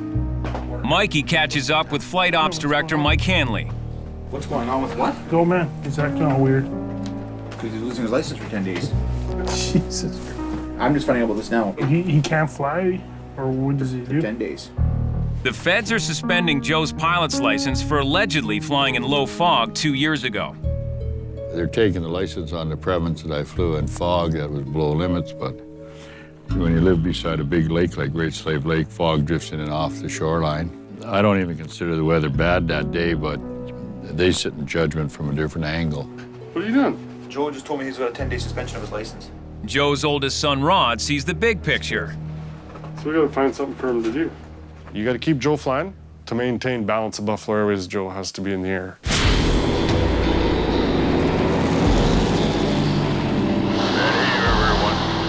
For the past 40 years, Buffalo Joe has been flying World War II-era DC-3 airplanes all over the north. Joe, my father, has been flying literally since he's around 16 years old. He loves his old warbirds, and that's what he loves to fly. In the McBryan household, the DC-3 was like the family car. Our brother thought everyone had a DC-3. He didn't know any different. 6 days a week for the past 28 years, Buffalo has operated a DC-3 passenger service called the Sked between its terminals in Hay River and Yellowknife. It has an impeccable safety record, and most of those 17,000 Sked flights have been flown by Buffalo Joe. My father is the captain of the longest and only scheduled DC-3 service in the world. That's pretty cool. 2135. But tomorrow, Joe's record-breaking run will be broken with a 10-day suspension. Yeah, so maybe Over the years, Joe has developed a close rapport with his passengers. He's good-hearted. Everybody knows him. He's done a lot for the community, and you know that he's made this airport into something kind of special.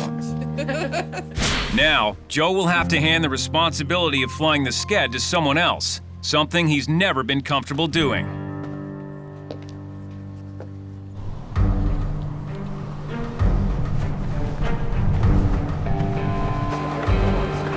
That afternoon, Joe's Yellowknife passengers board the DC-3. Right on. Graham Ferguson will co-pilot. Andrew Fike will be the flight attendant, and Buffalo's young DC-3 captain, 25-year-old Gord Cooling, is Joe's chosen replacement. Gord got the chance of a lifetime. He's doing it. Youngest DC-3 captain in the world. Gord will be coming along for the ride to Hay River tonight and taking over captain duties from Joe tomorrow. Joe's resigned himself to his fate. After tonight, he won't fly the Sked again for 10 days. I'm not going to fight it. It's not worth fighting over, then I got to go to that level, and I don't want to go to that level. But this suspension won't be easy for him. Flying is in his bones. It says Buffalo on the side of the airplane. It really should just say Joe. He has a business life, and that's what he lives 100%. Everything revolves around that, and that's what he knows.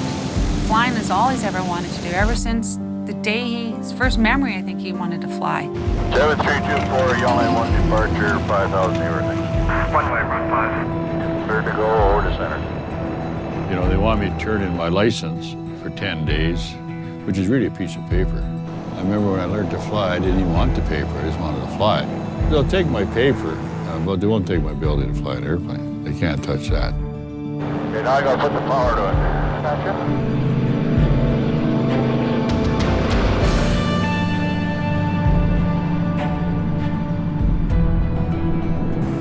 When Joe's on the flights and passengers like to see his face, it's like a sense of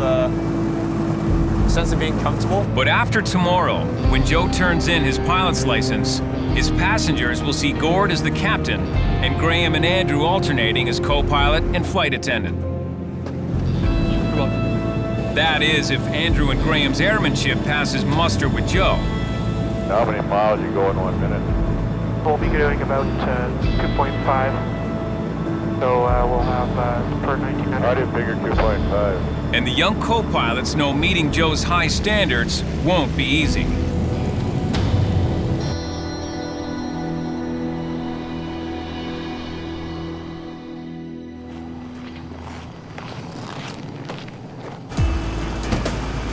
Early the next morning, Joe prepares to head back to Yellowknife.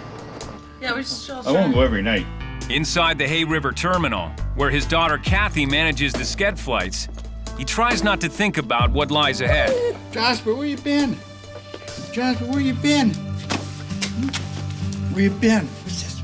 This pocket? What's this one? He says he knows it's this one. Kathy's dog Jasper is a welcome distraction. So is the prospect of a Stanley Cup charter.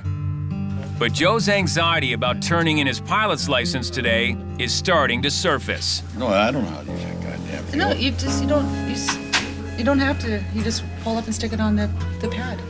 Just touch it to the pad. You better come with me. Come on. Hey guys. I just want the wings to be as clean as they can be. Outside, yesterday's co-pilot and today's flight attendant, Graham Ferguson, preps the DC-3, aware of Joe's state of mind. I'm just trying not to get yelled at. In the left seat, Gord Cooling is where he wants to be, the captain of the Sked. Joe gave me the go-ahead to fly his scheduled passengers, so it's quite the honor. Gord's co-pilot for this morning's flight is Andrew Vike. Ground power. Is moving clear. Generators? They're online. The last person to board is Joe. And though he's not flying, nothing can stop him from being a backseat pilot. He'll be keeping close watch on this flight to make sure his passengers will be in good hands during his suspension. They're following the SOPs and checklists and everything, but I got to be very alert that they don't miss anything.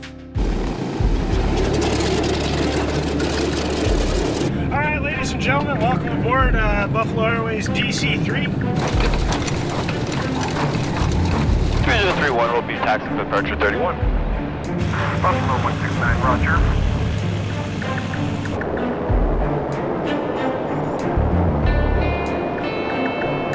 Don't try to pull those power levers back against your friction. Immediately on takeoff, there's an issue. He didn't like the power setting that we chose. He reached up when we were taking off and was adjusting the throttles and stuff like that. I'm going to teach you now, but do you understand what hold those throttles up there? I think so now. Go read the book. With Joe on edge over his upcoming suspension, the young pilots are in for a rough ride. Okay, let's say you want 550. What is 550? 550 is what is our max. Horsepower. Takeoff. How do you set it? Okay, good. You don't know. Okay, you don't know. Buffalo Joe is especially on edge today because his license is being suspended. He wants his young flight crew, Gord Cooling and Andrew Vike, to give his passengers a perfect ride. But so far, he's not happy.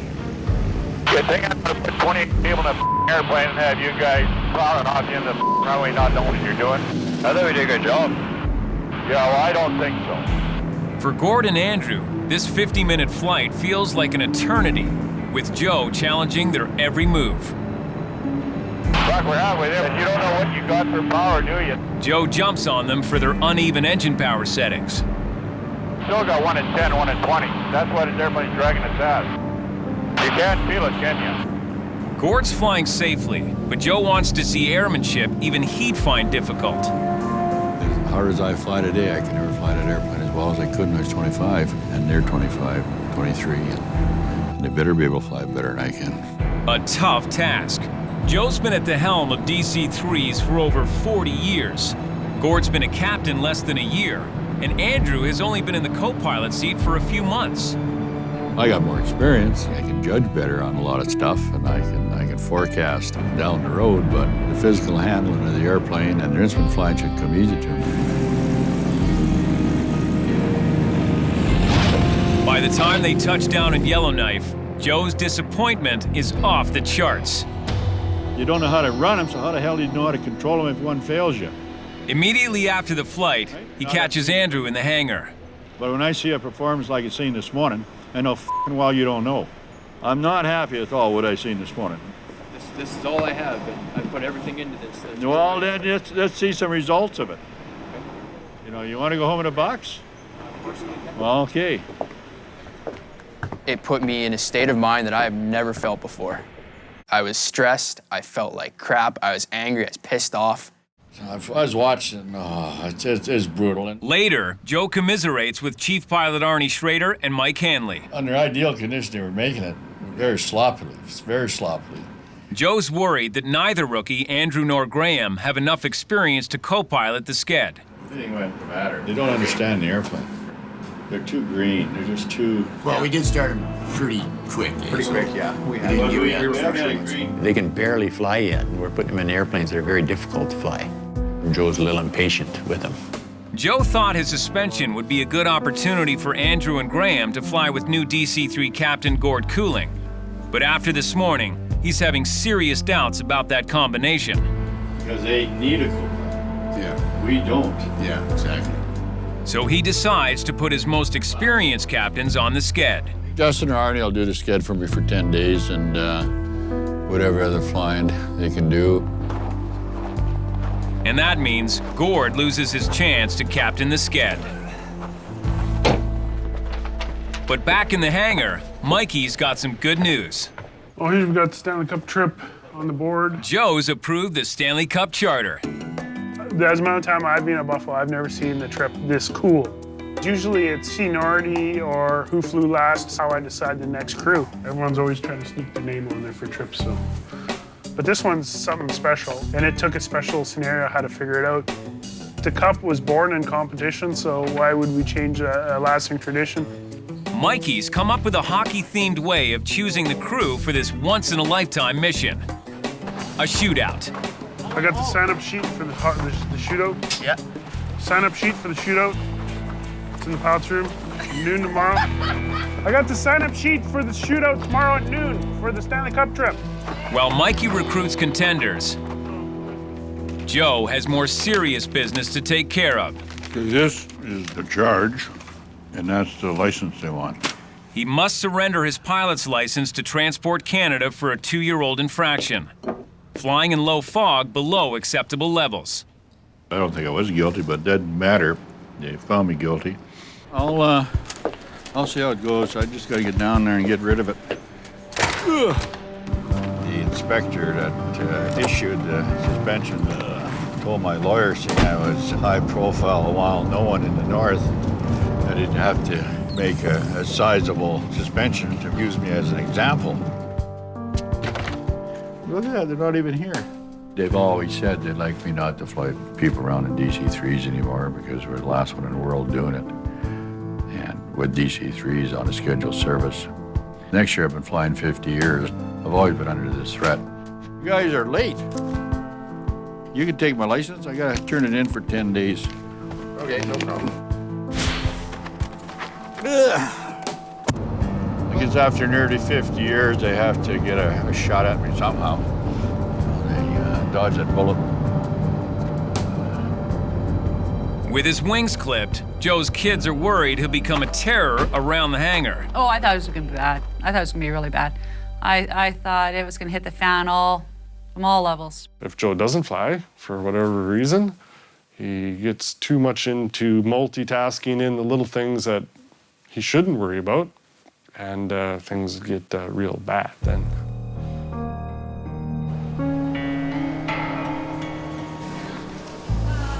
But Joe couldn't bear to stick around Buffalo watching others fly. It's like a freaking 5-year prison sentence. It's like these 10 days are like the worst things that ever happened to him. So he's surprising them all and getting out of town, going south to Victoria, British Columbia. Well, I gotta go see an old flying crony of mine, and actually he's the founding president of Buffalo. He's in the hospital, so I gotta go down to a pre-med on him, make sure he should be in there. He didn't get a suspension, he never would have flown down and, spent some time with him. Thank you. Have a good one. Yeah, sure will, thanks. Joe's taking some well-deserved time off. Hey, sports fans. Welcome to the first annual Buffalo Airways, the most illegal way to pick a co-pilot. Mikey McBryan has transformed the Buffalo hangar into a ball hockey rink for a shootout to decide who will escort the Stanley Cup on its northern tour. Everybody in the hangar is vying to get a spot on the airplane, so yeah, it's a real fierce competition out there. The co-pilots hoping to be on one of the 2 DC-3 legs with the Stanley Cup are Ian Bottomley, Graham Ferguson, and Andrew Vike. Like hockey and flying are two of my favorite things, so it's pretty awesome. And flight attendants Audrey Marchand, Chris Matheson, and John Martin are set to battle it out as well.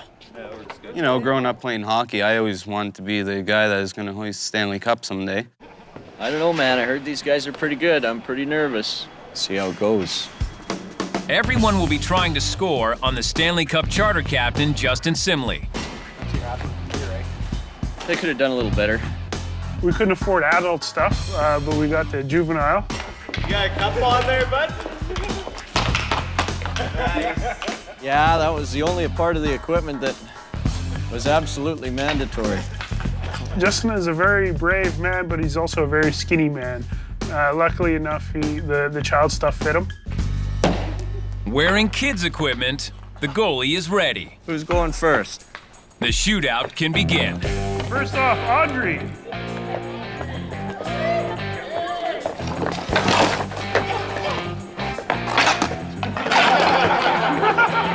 The next shooter is Rampy Chris.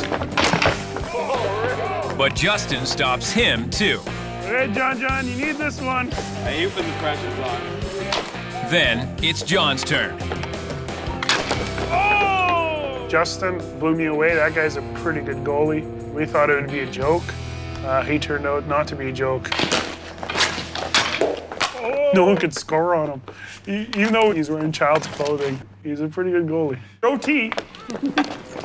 I've got the stabbing. Oh! Eventually, the shooters start to find the back of the net. Oh! John's going to Whitehorse. John!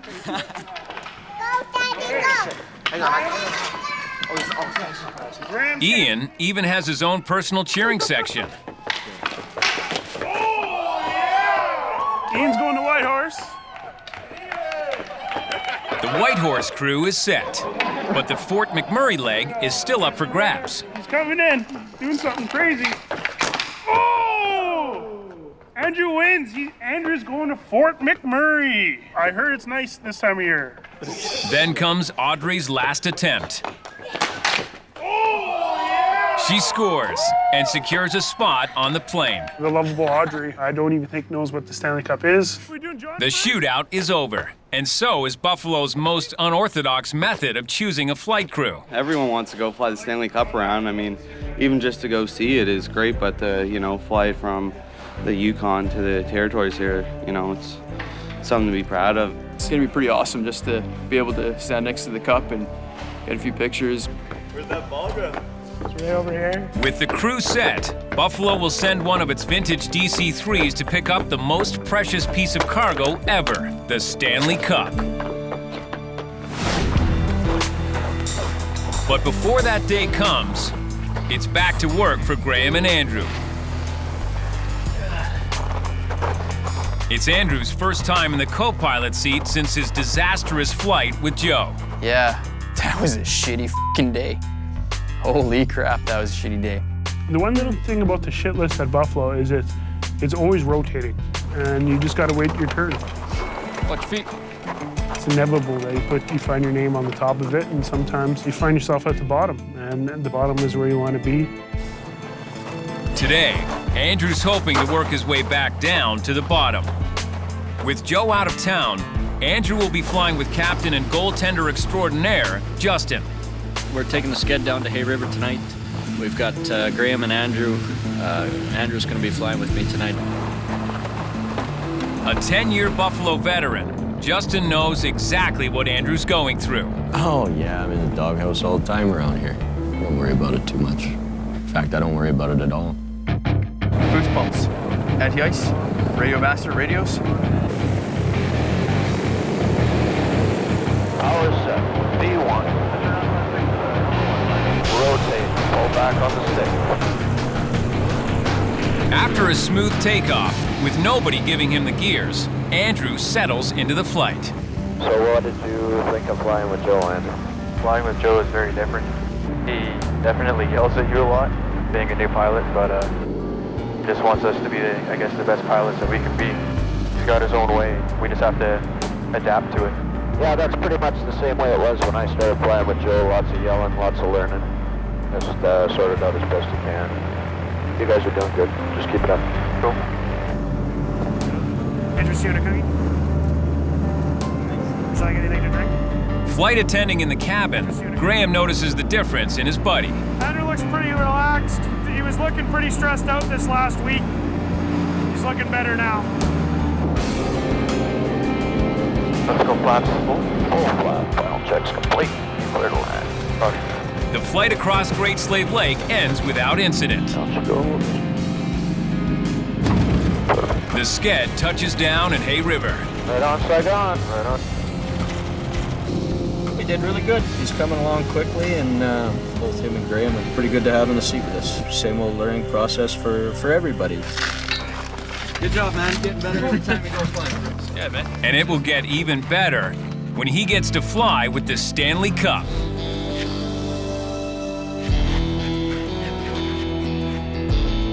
At Buffalo, the big day has finally arrived. It's a big honor to go and pick up the Stanley Cup and fly it in a DC-3. It might be the last time that cup ever flies in a 3, so yeah, it's a big honor, for sure.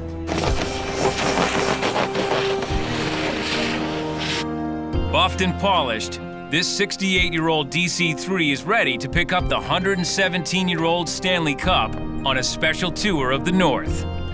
Mikey's excited to see the Cup in person. There we go. So is Scott, one of Buffalo's co-pilots, who's coming along because he helped set up the charter.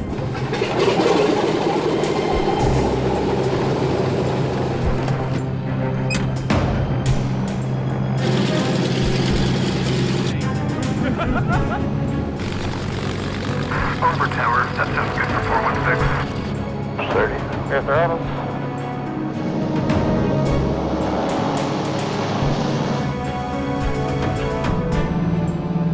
The DC-3 will fly to Whitehorse in the Yukon to pick up the Stanley Cup, then return to Yellowknife and head to Fort McMurray, Alberta a few days later.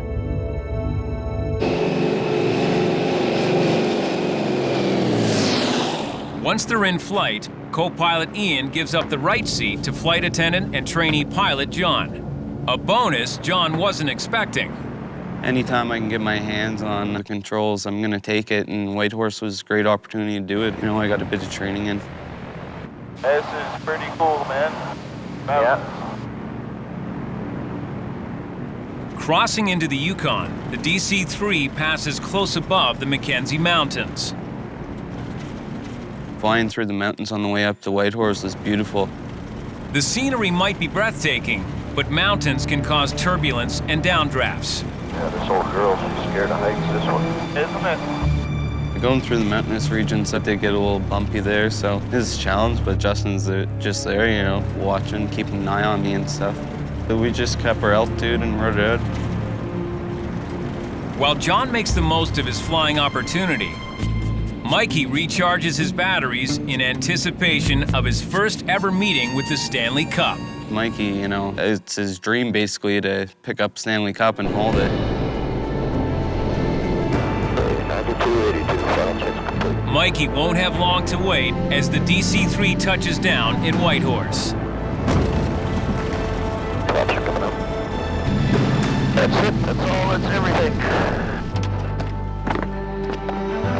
Here we are, Whitehorse.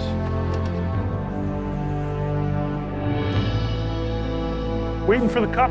Should be arriving any second now. I'm pretty excited. Frick. We're gonna see Lord Stanley get on the vintage airplane. You know, it's kind of cool, so. Well, here it is, boys. Hey, fellas. How we doing? How are you? Good, you? Good. Phil and Mike, better known as the Cup Cops, are eager to get going. Can we keep the briefcases handy? Yeah, you got it. So this one, I got a little red one. You got it. But Mikey's focused on one specific piece of baggage. Holy smokes. This is it right here? What are we gonna do, have it out? Oh yeah, if we can open it, that'd be pretty freaking cool. It was in this little black indiscriminate box. It didn't look anything fancy. Could have had a coffee maker in it for anyone's concerned. Oh, holy smokes. It's almost embarrassing how much I like the Cup. Right on.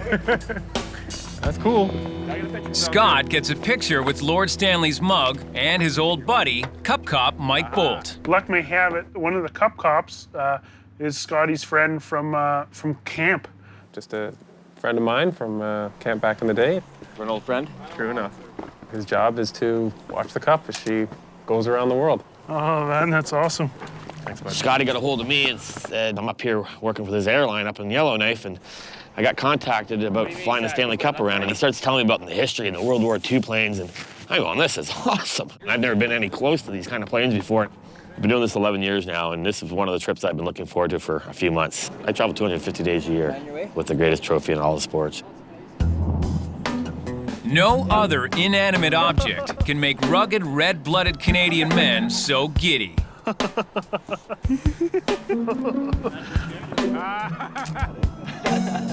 That's awesome. Here she is, eh? Holy. It's time to board. An historic moment. The Cup has never been on a DC-3 before. Most of the time we fly commercial. We don't charter very often. But to be on a DC-3 going from Whitehorse to Yellowknife, it's pretty special. The history behind the DC-3, the history behind the Stanley Cup, it's a natural fit. Shotgun this seat. That's not going anywhere. The Cup Cops, Phil and Mike, they were awesome. They wanted that Cup out of the box at all times. Let it breathe, like it's there for people's enjoyment. 2970, ready for taxi, 41 south. To have that Cup on that plane going across our great country, it was a pretty spectacular moment for everybody. The pilots, for the attendants, for everyone involved. Two incomparable icons, the DC-3 and the Stanley Cup. Yeah. I love the idea of the history of this. Love it, yeah. But during the flight, it's not all about the Stanley Cup. Members of the Cup's entourage are fascinated with the old warbird they're flying in. So this plane was built in 1942. No, Rosie the Riveter. You can see the rivets are I've been keeping a very close eye on those rivets, as a matter of fact. Meanwhile, Mikey keeps the Cup company on the long flight. This is when Stanley was this little, look. This is a little guy. His shoe grew since then. High five. It certainly is much more of a celebrity than an inanimate object. Absolutely. It sort of becomes its own person that doesn't talk. But can you imagine if it could talk, the stories that thing could tell? My Lord.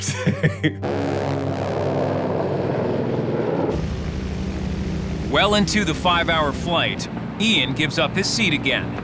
But on this leg, it's not John getting some stick time. Ladies and gentlemen, this is your co-pilot, Lord Stanley, cruising along here at an altitude of about 9,000 feet over Northwest Territories on our way to Yellowknife.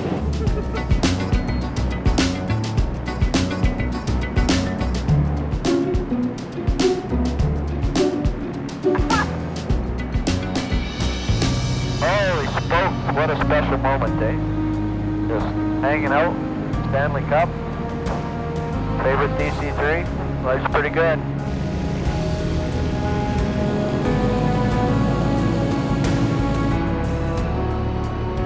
Stanley heads back to his seat as the DC-3 heads for home. I've been on DC-3s before I was 1 year old, and like the novelty's worn off, and this is amazing. This is easily the best day at work I've ever had in my life. And this relationship seems to be taking a more serious turn. Mikey, tell you, it's gonna be hard peeling the Cup out of his hands. You're down before landing, check this push starter. A Buffalo Air DC-3 is on approach to the Yellowknife Airport, carrying an MVP, Most Valuable Passenger. You'll never believe who I'm sitting next to. The Stanley Cup is on a tour of the North. It's the People's Trophy, and that's the greatest thing about the NHL and the Hockey Hall of Fame have done, is bringing it around to the people. And one of those people is completely love-struck. I really didn't care about anything else except that Stanley Cup. It's just amazing. It leaves me speechless. Final checks, please. Final check, sir.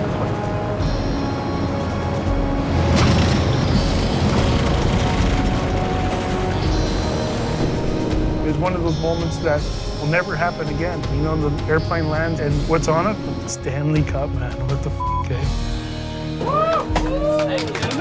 Outside the Buffalo hangar, a small crowd has gathered for a peek at the oldest trophy in professional sports. There she is. Hey, Crosby, I want to talk Crosby. Right here. Oh. Crosby's there. Everybody wants to be near it, to touch it, to hold it. There's Mario with me over there. Put smiles on their faces. Mikey lets the cup come between him and his girlfriend, Gail. I like the cup exactly how it is. It's bare, it's there, and that's what blew me away, is how real it is. All right, big smile now. Back from his suspension-induced vacation, Buffalo Joe takes a turn with Lord Stanley. Touch it, touch it. Touch it. Kiss it, kiss it. You should have seen what your son was doing with it. Don't got anyone for the Hall of Fame here, please? Joe's pretty funny around the cup. Oh, his paws on it. What do you think, Joel? I know, we're not even halfway through this thing yet, and this is awesome. Yeah, good, man. Our pleasure, really. It was great. Really cool. Now we can just peel the cup away from friggin' Mikey. We need this thing in June, you know that, don't you? That's right. After a day of being kissed, hugged, handled, and held, mostly by Mikey, Stanley hits the showers. A lot of times we just take like a wet cloth like this and just wipe it down and then give it a buff dry. Every once in a while, you go on the road for a while, you give it one shower.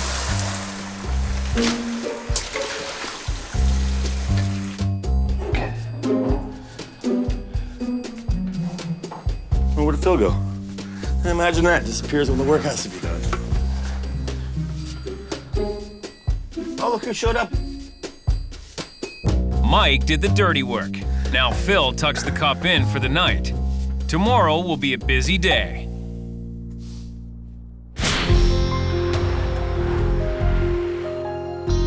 It's Cup Day in Yellowknife. It starts with a stop on the edge of town, and then the main event. The Scotiabank Celebration of Hockey goes on tour. We're at 15 stops over the winter this year. We take it to small communities where they may not otherwise have the opportunity to see the cup. Another cool thing about the whole trip was, you know, getting to see the look on people's faces. We'll see if we can find this Stanley Cup. Justin brings his daughter to see the cup. What knuckles? Knuckles? Nothing. Absolutely nothing. Michael, what did I tell you? Outside. I know. 500 What did I tell you? 500 feet. That's about 30 feet from the cup right now, isn't it? Listen to the cup cops, Mikey. Listen to the cup cops. By now, Mike Bolt almost needs a restraining order to deal with this Stanley Cup stalker. It was really picking on me more than anything when it came to the cup, because he saw how much I liked it. I don't know, got a little bond with that cup over there, and it's my last day, so it's bittersweet, man. You know, we get to see the cup all yesterday. We get to spend most of the day with it. You know what? And it's going to be gone. And come the end of the playoffs, it'll be someone else's, but at least for today, she's mine. But Mikey seems to have some competition. My father's an old school hockey fan. He talks about players that I never even heard of in matches I don't even know even happened. Joe understands the value of hockey in the North. It's a very good game for isolated communities, isolated settlements, camps. Brings a lot of people together, gives them a lot of reasons to talk. It's good. Pretty good to see my father here. He's running around getting to talk to people. He's usually antisocial, so this is the first time I've seen him in a social setting that wasn't a wedding or a funeral, so you know it's a big deal. Here, have a couple stickers for your quad, okay? Good guy. Take care. After a few hours of group cup love, the festivities are over.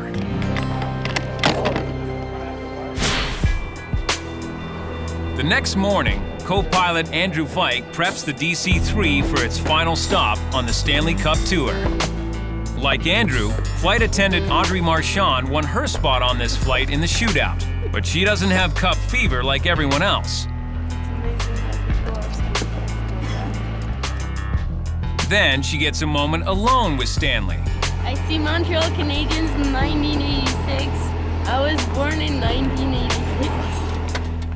And she warms a little more to the cup. I like this part right here. Way better than this one. And now, Joe's 10-day suspension is over. He's got his license back, and he wants in on the Stanley Cup action. We're off to Fort McMurray with the Stanley Cup and Buffalo Joe flying us, which when we originally were making the plans, we had no idea we'd be so lucky as to have Joe flying us as well. This will be Mikey's last few hours with the Cup before he has to bid adieu.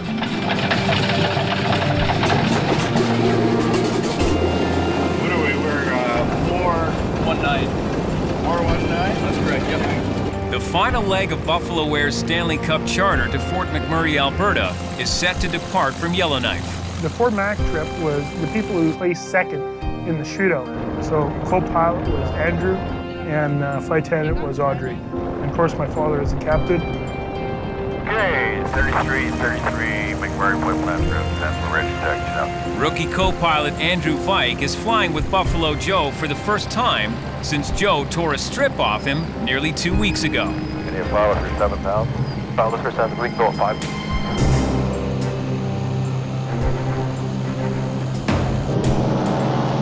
Company Yellowknife, it's WZS. With his license suspension behind him, Joe's more relaxed. We're on our way. We should be Fort McMurray at high noon. Okay, copy that, Joe. You guys have a good day. Yeah, okay, thank you. Have a good one, too. In the cabin, Mikey is still head over heels monopolizing the Cup. This is the first playoffs I remember watching as a kid religiously. Was the 1992-93 playoffs when Montreal won. I watched every single game right from the beginning. I was 10 years old. I still remember going outside, making a little Stanley Cup out of a 5-gallon pail and running it around. For a 10-year-old and for a 27-year-old, having the same feeling, not many objects can do that, and the Cup can. It's freaking amazing, man. This is awesome. It's awesome now, but Joe knows the letdown his son is in for once they land. Once we get there, we got to split, you see, so this way we, it's a heartbreak, Very sad, very sad. Well, with every good romance, it's got to come to an end sometime. But Mikey's not going to let go so easily. I got 2.5 hours to say goodbye to the Cup, and, it was pretty hard.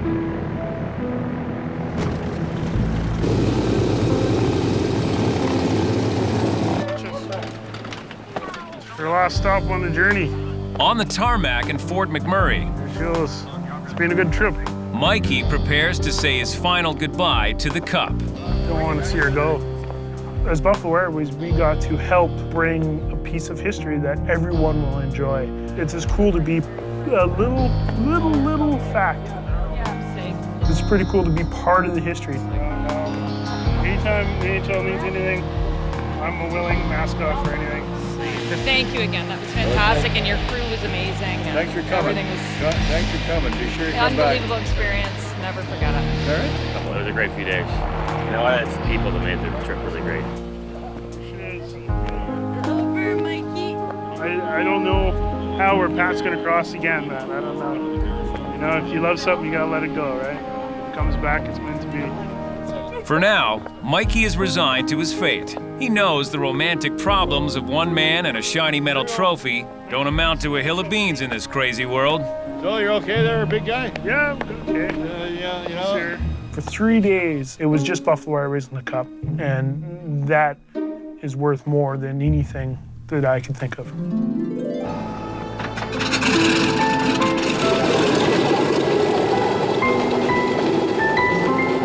Mikey may not be able to spend time with the Cup anymore, but he knows they'll always have Yellowknife.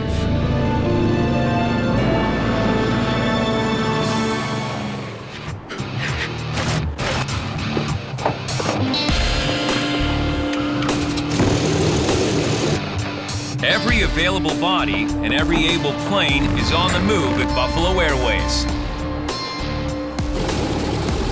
We have every single pilot at Buffalo's disposal flying today. And that's a feat I haven't seen in about 3 years. So we're gonna have 3 DC-3s, 46, and the Electra all going. So that will suck up everybody. With the ice roads closed and fire season set to start, Buffalo is stretched to the max. Okay, cleared. Switch. See you guys later. There's a lot of shit coming up. Yeah. It always happens about this time every year. All hell breaks loose. And that's a problem for the airline's most vocal mechanic, Chuck Adams. F***ing short, man. There's just no experience. Where are you gonna hire guys to work on this old stuff? With most of Buffalo's fleet between 50 and 75 years old, the airline is thin on qualified mechanics who know these planes. Oh, yeah. Really thin. It's getting harder and harder to find experienced people for that stuff. They're all f***ing dead. And it won't be long before Chuck will have more to gripe about. Our APU will not light. Right, do they have any idea if they can fix it? Right at quitting time, Mikey and his brother Rod, Buffalo's director of maintenance, get a distress call about one of their Electras on a contract in Manitoba. Tried several attempts and they can't get it started. We are loaded, but we're not going to go anywhere from here tonight. I guess we're It looks that way, yeah. 1,200 kilometers away, the Electra is stuck on the tarmac. The auxiliary power unit, or APU, is dead. APU is basically like the heart of the airplane that gets everything going. On turbine engine planes like the Electra, the APU sends a blast of compressed air to start the engines and power up the electrical systems. So if they couldn't get it started, it means they can't start the airplane. And the Electra in Manitoba needs to make an important delivery to a mining camp in the morning. Right now they've tried everything they can think of, but we probably better call it a night here. Yeah, I guess so. I guess we have to do that. Buffalo has to act fast to save the Electra contract. And the man for the job is Chuck. Push back. Artie, push it.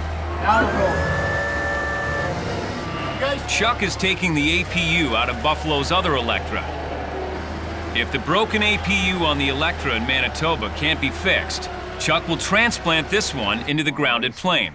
I'm the one that's gonna do all the traveling all the time. I'm getting real sick of it. In Thompson, mechanic Adam Smith is in over his head. It was my first ride in the Electra, the first time I'd even gone anywhere with it. I had no experience with the APU at all. What happens if I go there and flick a switch and it starts? You better punch Adam in the face. You know how much a DC-3 costs at midnight? On a Thursday? During playoffs?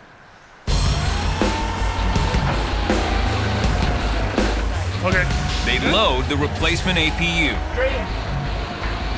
Keep coming. The very heavy replacement APU into the DC-3. It tips the scale at over 1,000 pounds. Those boys are strong. Holy smokes. Oh, here, whoa, get up there. Right there. Want to run your mind through everything else one more time, Chuck? Before we No, close I'm the good to door? go. Let's boogie woogie. Yeah.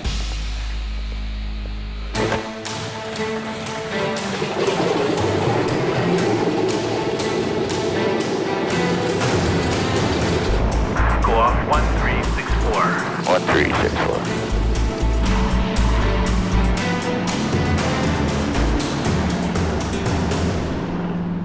There's a long night ahead for Chuck and the DC-3 crew. And Chuck won't get any rest on the flight. I don't sleep in an airplane. Never have. Because I don't know what the f***ing ding-dongs up in the front are doing.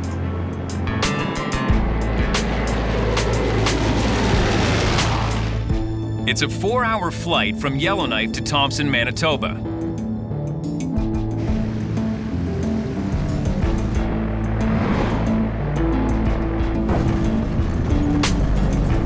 By the time the DC-3 touches down on the Thompson runway, it's after 4 a.m. The Electra crew are all fast asleep in their hotel rooms. But Chuck's work is just beginning.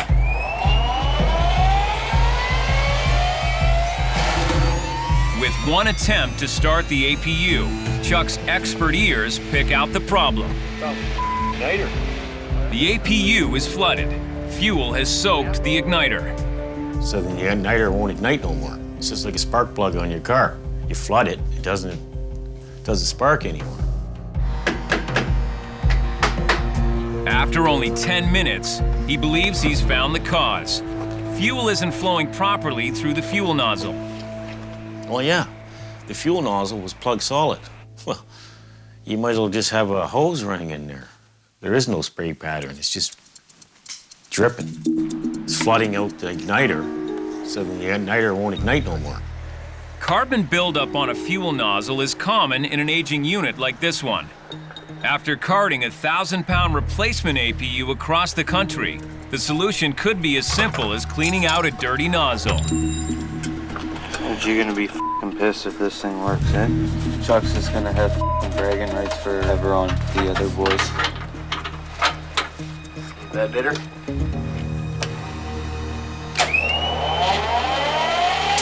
Ready, she's gonna fire up.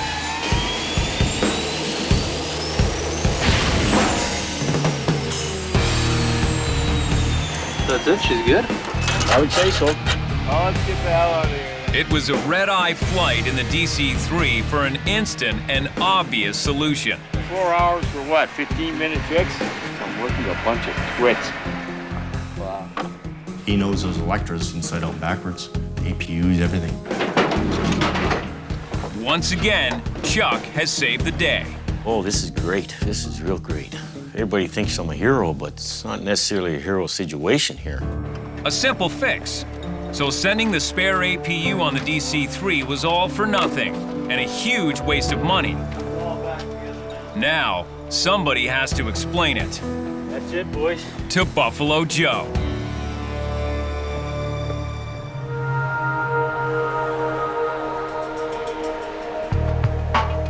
Just a few hours after Buffalo's DC-3 crew landed Manitoba, the sun is up. What's that, brother? And so is Chuck Adams. There were famous words on Apollo 13, eh? Houston, we have a problem. At Buffalo, it's Chuck, we got a problem. He's doing a final check that the auxiliary power unit he fixed is working and starting up the Electra's 4 turbine engines.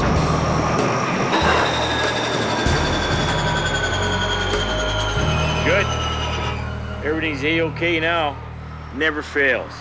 That's the difference between experience. I've got none and he's got a ton. That's why Chuck will replace Adam on the Electra. And the crew can resume flying mining equipment to a remote site further north. Please clear. But the unnecessary emergency DC-3 flight last night to fix the Electra's APU took a big bite out of this job's profit margin.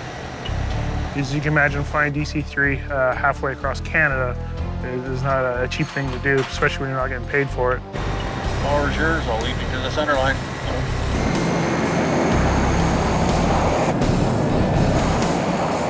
Gears up. The final price tag for a 15-minute fix with a crescent wrench, about $30,000. But back on the ground down in Thompson, Well, we haven't had a plane like this in here for a long time for any of the lodges. Buffalo might have just caught a lucky break for the DC-3. We only brought 4 seats, so we wouldn't be able to haul passengers, but... I happened to spot the DC-3 on the tarmac over there, as I've got 3 big pallets of lumber and some pigs of propane that need to go up to the lodge, and been sitting waiting for 3 years. Paneling. Oh, it's paneling. Oh, shit. Doug Weber needs to get supplies to his fishing lodge on an isolated lake further north. Don't often get an airplane this size to come in here, so we gotta be ready for when it happens, and it took us 3 years to get ready. We're patient. His lumber has been sitting on the tarmac for 3 years and is showing its age. But Doug's confident it can be salvaged. Gonna take a little drying out before we can use that. A huge fan of the DC-3, Doug cleared a landing strip by his lodge big enough to land just such a plane. But in 2 decades, no plane this size has ever landed there. It's been a dream of mine to get a 3 in on that strip for 20 years. All those were the cargo airplanes of the day. But shortly after we got the lodge built and the strip built, DC-3's disappeared in that part of the country, so. Well, check it out. See. Doug still believes that if you build it, they will come.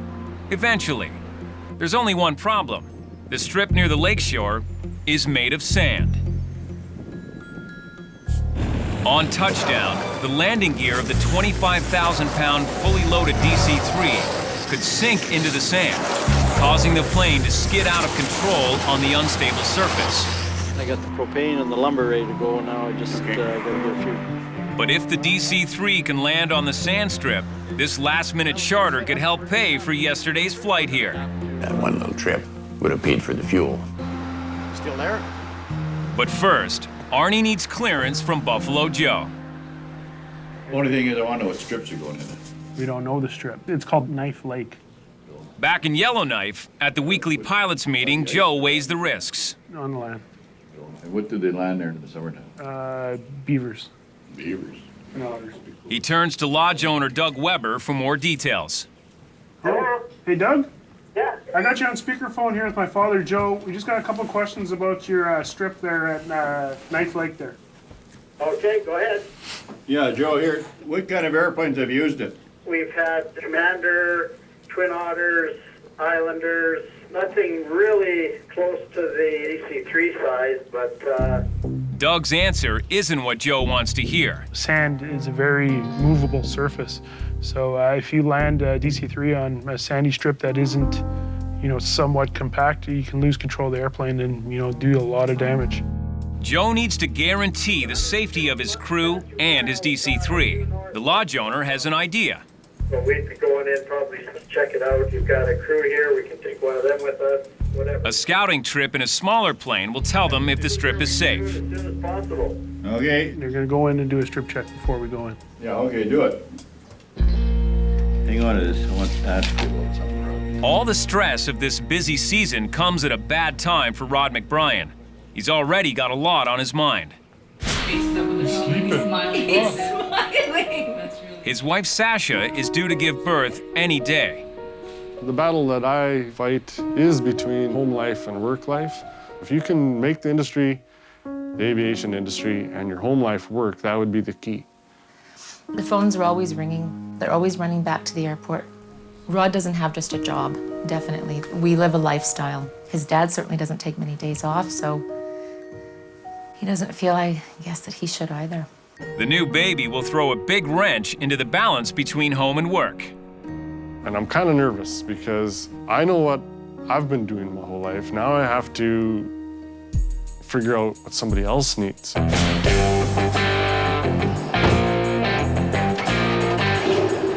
But some things are non-negotiable.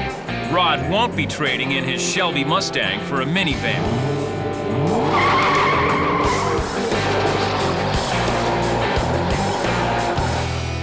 I think they were built to drive, not to put in a garage. And even if it's impractical, Rod's determined to make it all fit.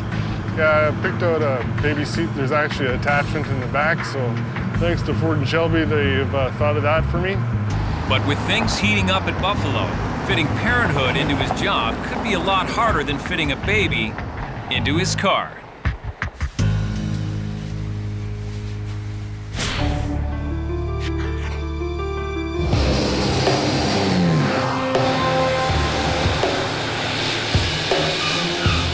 The next morning, the Electra returns to Yellowknife. The job in Manitoba is done, but Chuck and the crew aren't getting any downtime. Could be a long day. Yeah, it's 6 hours before we're home, but with the loading and whatever, we're going to be 7 hours or whatever. At least. Yeah, we're just loading up the Electra, heading up to the high Artic. A new grocery store is set to open in the far north of Nunavut territory. They need enough stock to fill an entire supermarket, and there's only one plane at Buffalo that can fit the last-minute load. How are we looking? If we crash, we'll never starve. We won't have to eat each other's bodies. We can live on chips for about 2 months. Well, tell me to get over here. We gotta go. But this rush job isn't rushed enough for everybody. We should have been out here 2 hours ago. With the Electra tasked to go, Chuck has been tasked to go with her. And he's happy as ever to be taking another flight. Right cranky. Well, it's like I said, the monkey's got to go with the Electra. If anything goes wrong, I got to get the APU going. Yeah, look at this. Everything put away, but dang, we're going flying with this, I guess. This must be like a new addition to the airplane. Somebody forgot to remove the tail pole. Some goddamn friggin' pilot. Now I gotta put my copy down again, sakes. But he's a hell of a good engineer. We have to tolerate a lot with that.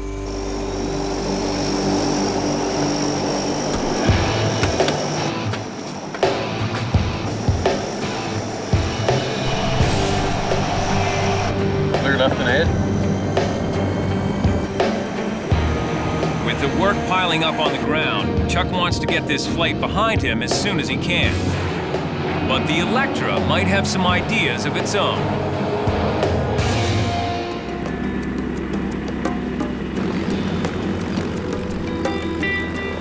In Thompson, Manitoba, Chief Pilot Arnie Schrader taxis his DC-3 across the tarmac. He'll begin loading lumber destined for a fishing lodge further north. Arnie is taking a chance, loading before he's sure he can land on the sand strip by the lodge. Owner Doug Weber built the strip for big planes. But the sandy surface could be too soft for the heavy DC-3.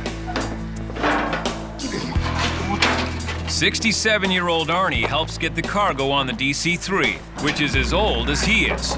Tilt forward. If you're going to fly these type of airplanes, older airplanes that are freighters, you're going to do a lot of that. Keep going. Good. You're good. They attract not the nicest loads in the world. There's not too many chief pilots of his antiquity that are able to push a big pig of propane up on a set of forks. Stature sounds better. I'll go with stature. Okay, stature. Yeah, right there, perfect. 4 days ago, I would have never believed this could happen. Doug's waited 3 years for the right plane to come along to move this lumber. The stress is slowly starting to dissipate.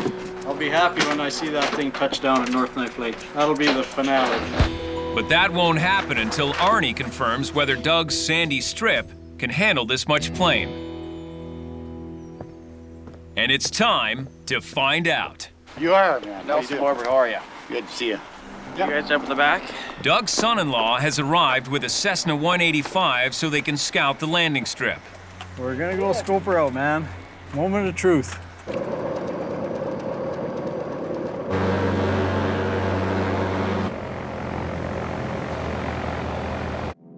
Doug's fishing lodge is on North Knife Lake, 240 kilometers away.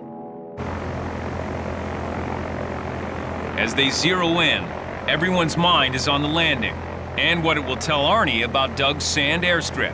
The dangers are they can be too soft, they can be washed out if they haven't been used. The Cessna touches down on the sand, but at 3,000 pounds, this small aircraft is only a fraction of the weight of a 25,000-pound DC-3. We taxied through the whole strip, you know, and walked over a bunch of it. And, yeah, you have a good look at them, just make sure, you know. It's got about 3 inches of soft, that's it. It's a little soft up at the top there, but we'll be slowed down by the time we get there. Arnie makes his call. I'm gonna go get the 3 and come back. It's not perfect, but he's willing to try. All right, have fun, you guys. Okay, see you in about 3 hours. 3 hours or so, yeah.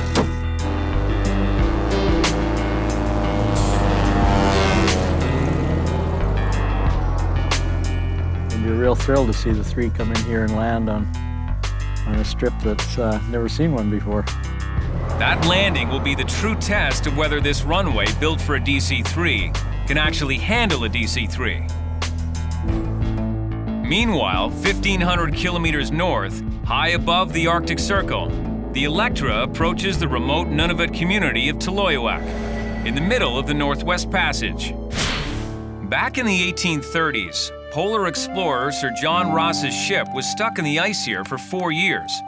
During that time, Ross discovered the always shifting magnetic North Pole, which at that time was right near Taloyoak.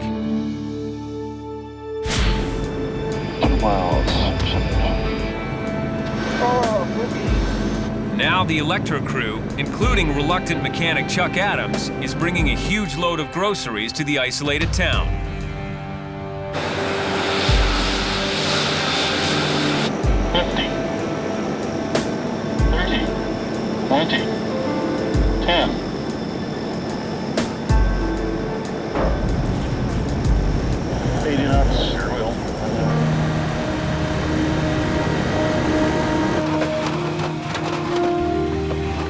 Rookie co-pilot Graham Ferguson has come along to help unload, just for a chance to see the true Arctic. I don't know what to expect. This is pretty cool, though. This is crazy. I've never been north of the tree line before. It's like literally a town in the middle of nowhere.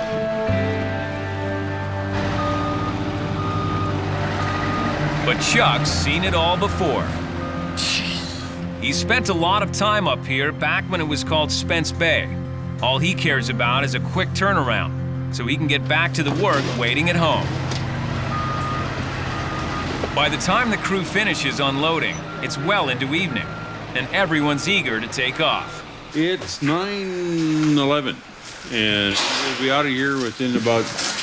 If Chuck would start number 5, we could be out of here in about 10 minutes flat, but... Okay, let's go. We're gonna be... Get the in the seat. Number 5 is the APU that Chuck just fixed in Thompson. Without a blast of compressed air from the APU, the plane's 4 big engines won't start. There, I'm ready to go. See, without me, they don't go nowhere. They can flick switches all f***ing day.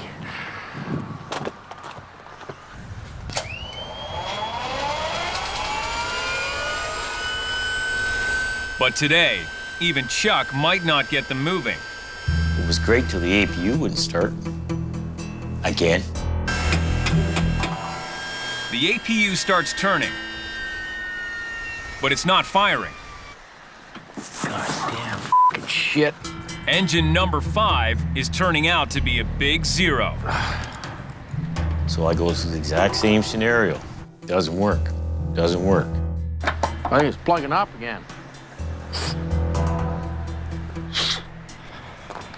Once again, fixing the APU is all up to Chuck. Hate this goddamn shit.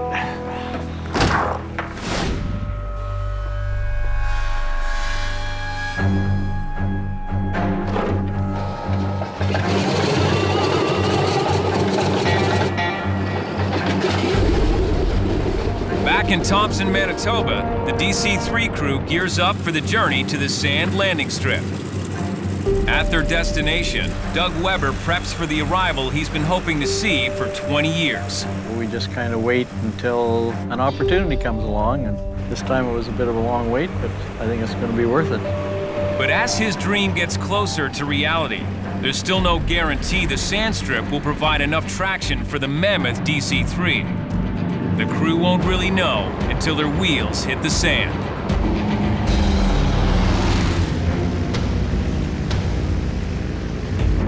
In the air over North Knife Lake in northern Manitoba, DC-3 Captain Arnie Schrader hones in on his target. Hey, give me the gear down. A sand runway that's never seen a plane this heavy. If the sand is too soft, the wheels could dig in too deep, causing Arnie to lose control of the plane.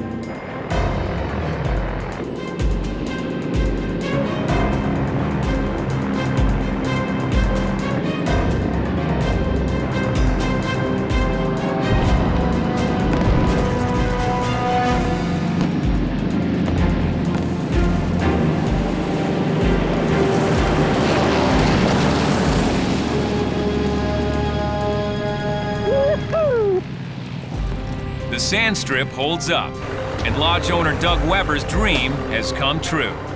Well, I guess we built a not a bad DC-3 strip, eh, Arnie? No, it's good. That was pretty cool. It worked out just fine. I couldn't be happier, I'll tell you. This is just a great day for me, I'll tell you. The strip has been properly christened, but the work is far from over. Yeah, you got no loader, that's how you get them off, eh? This is about 600 pounds. And even the 67-year-old captain has to pull his weight. That should do enough. Didn't like I'm working it.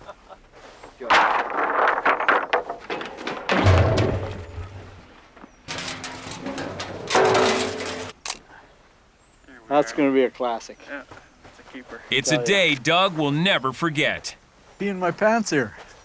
He built a runway for a DC-3, and 20 years later, it came. Pretty cool. That airplane belongs on this runway. Thanks a lot, Arnie. I can't tell you how much I appreciate this. Okay, well, we It's enjoyed a doing real it. thrill for me. It's time to rock and roll. Job well done. Back to the trip.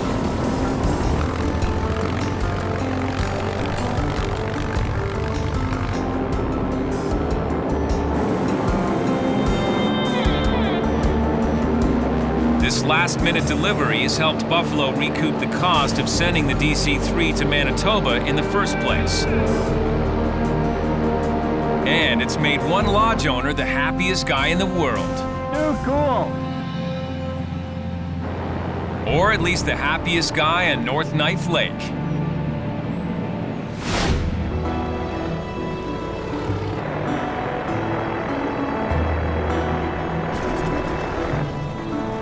On the Buffalo ramp, Joe and his wife Sharon roll in after a flight from Hay River to Yellowknife. Your boy. Where their grandson Kenny has an update on one of the most important missions in Buffalo history. So you don't know if Rod's got a hospital or not yet? No, they're not in the hospital. I just called them before you guys landed. He says that it's getting harder. But you better The whole McBryan family is gathering for the birth of Rod and Sasha's baby. They plan to wait with Sasha at the house until the time comes. And then the women will head with Rod to the hospital. They're basically sitting around measuring contractions, waiting for it to get to some sort of critical mass. It's going to Rod's right now? Yeah. Is it going to be like PG-13 or? I don't know. At least that's the plan for most of the family.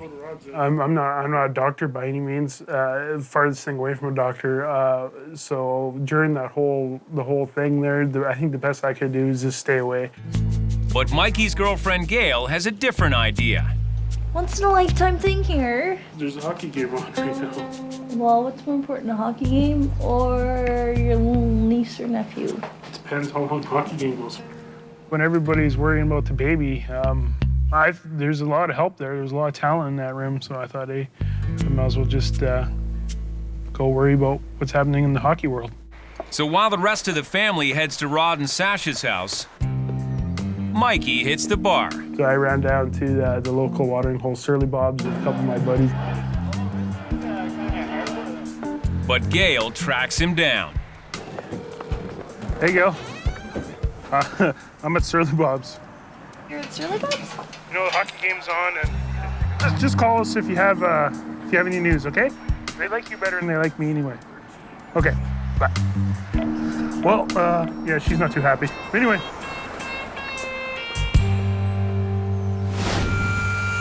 Up on the Arctic Ocean, the Electra is still stuck on the Toloyoak tarmac, where mechanic Chuck Adams is wrestling with a power unit that refuses to start.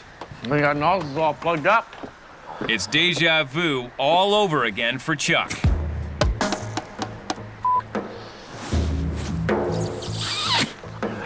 Hands are frozen. This time, Chuck doesn't have a spare nozzle. He's got to clean out the clogged one. How does this go together now?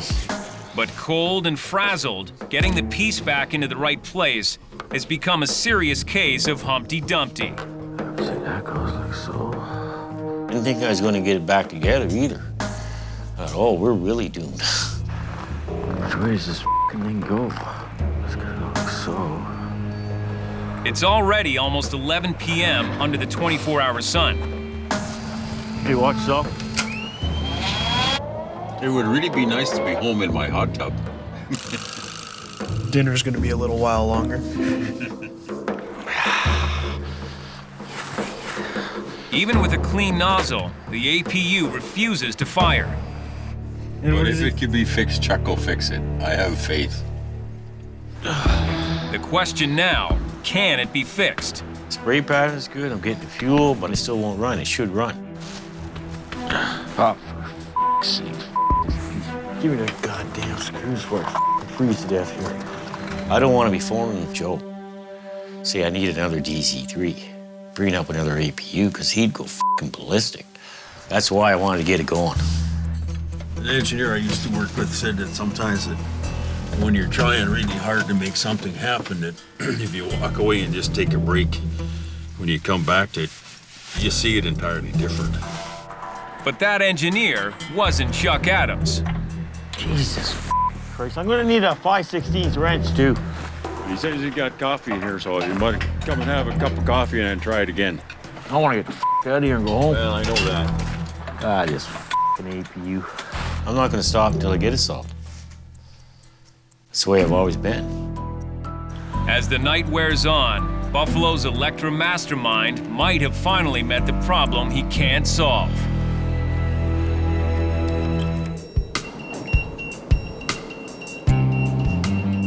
At the Stanton Territorial Hospital in Yellowknife, Mikey McBryan is searching for his family.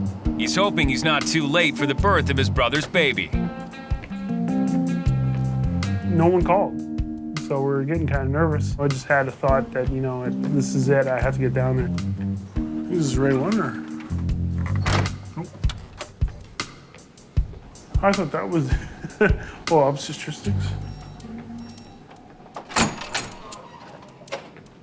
Yeah, Sasha McBryan?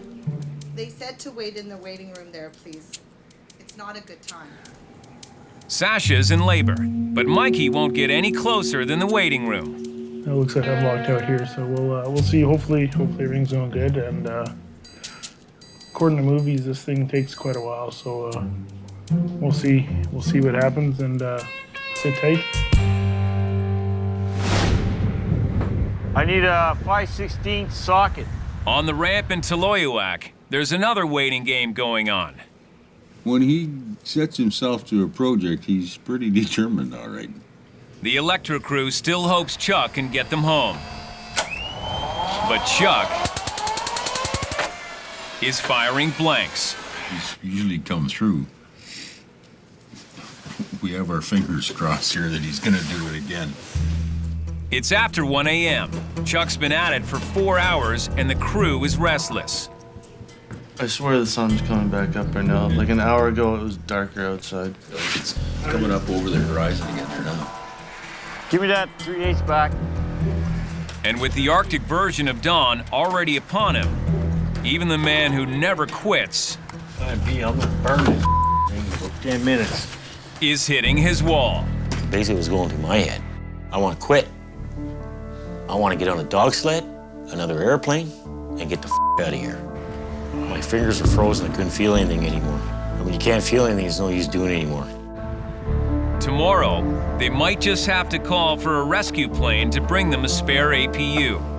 Something Chuck doesn't want to happen again. So we're gonna be able to get roots tonight or what? We'll continue on this in the morning. Okay, let's see what we can do here. In the Yellowknife Hospital, Mikey's also getting ready to call it a night. You know, it's kind of funny. I was getting restless, and right before I was gonna go, my mom came on. It's a girl. No way. Honest to God.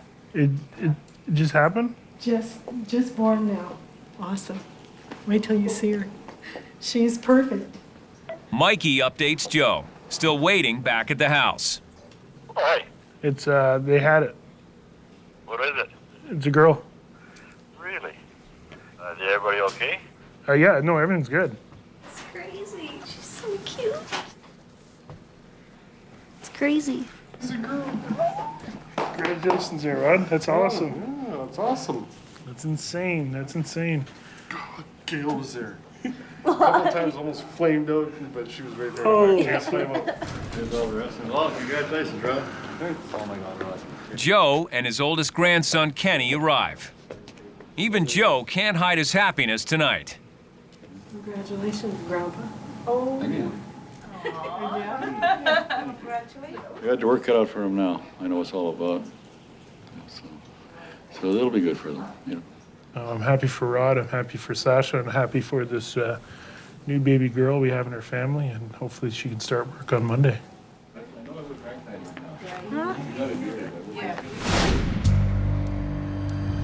Just a few hours later in Toloyoak, Chuck's day is already beginning. You getting the rest of the guys up? All of them. But there's no more sleep for the guy who never likes to leave a job undone. Let's go. That night, we slept maybe an hour. Oh my God. I just can't go home and go right to sleep. I'm too wound up. Right now, Chuck's mind seems as stalled as his APU. Where's the door? But he's their only hope for getting out of Toloyoak today. Plan is, man, we're gonna get this thing going right now. But groggy as he is, Chuck's come to the ramp with a new theory. A bad switch between the battery and the igniter. He wants to bypass it with a wire directly to the battery. Then I just thought, instead of going through the starter solenoid, which is directly off the battery, I'll go directly to the battery. There we go. Found a set of small jumper cables. There we go. It's roadside assistance for a 57,000-pound turboprop airplane. Go around that.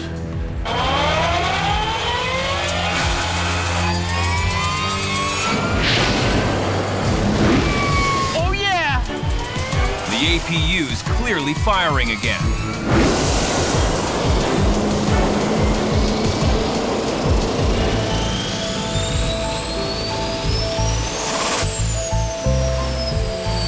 And there's more to come.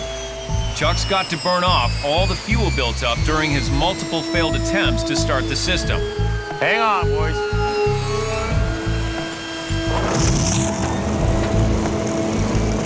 Turning the APU into a flamethrower. Okay, put it all away. I was happier than a pig in shit, man. We're on our way home. Out of here. Why didn't you do this last night? You wanted to stay here one more night, I know. I want to get out of here, because it might not fire up again. I spent a lot of time in Spence Bay. I want to make sure I can get out of there before they find out I might have some kids there. See any bald-headed, red-headed kids walking around? Don't be surprised. That's why I wanted to get out of there. As Chuck fires up the APU one final time, with one final blast, his reputation as a miracle worker still stands. We had faith that he would, but it was just getting a little longer than he normally takes to get his magic done. But he did it.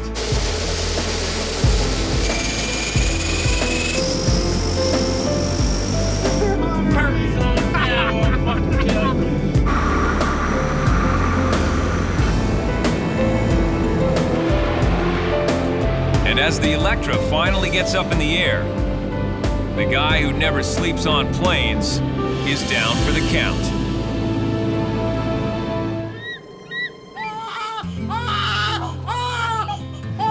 A new morning at the Stanton Territorial Hospital in Yellowknife, and the start of a whole new life for Sasha and Rod McBryan. See all the ultrasounds you want, but something happens and changes about the time you hear the first cry, you realize, holy smokes, you know? Feels awesome. It's like I waited for too long. I waited so long for you to come. Hey, baby, finally got here. Today, the newest member of the McBryan family is heading home. And the new father already looks like a natural. From the minute we were getting ready to leave the hospital, I see this side of Rod coming out. Make sure she's in the seatbelt.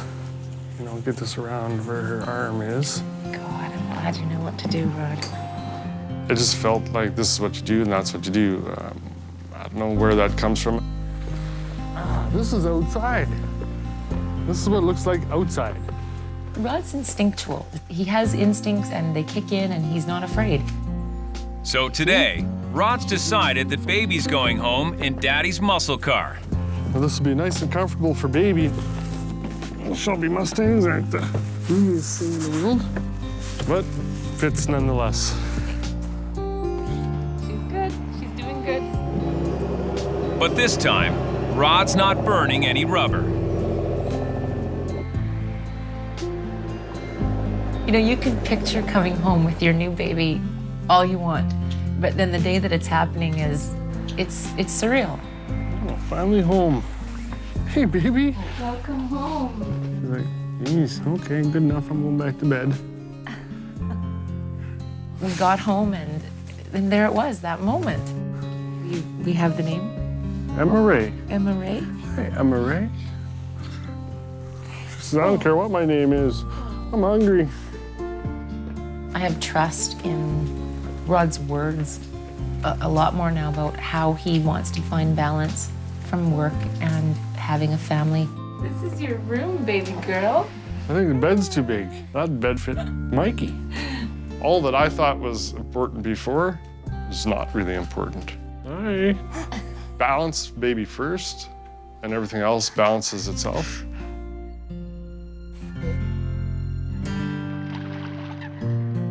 It may be springtime, with temperatures between 10 and 20 degrees Celsius, but that doesn't make running a Northern Airline any easier.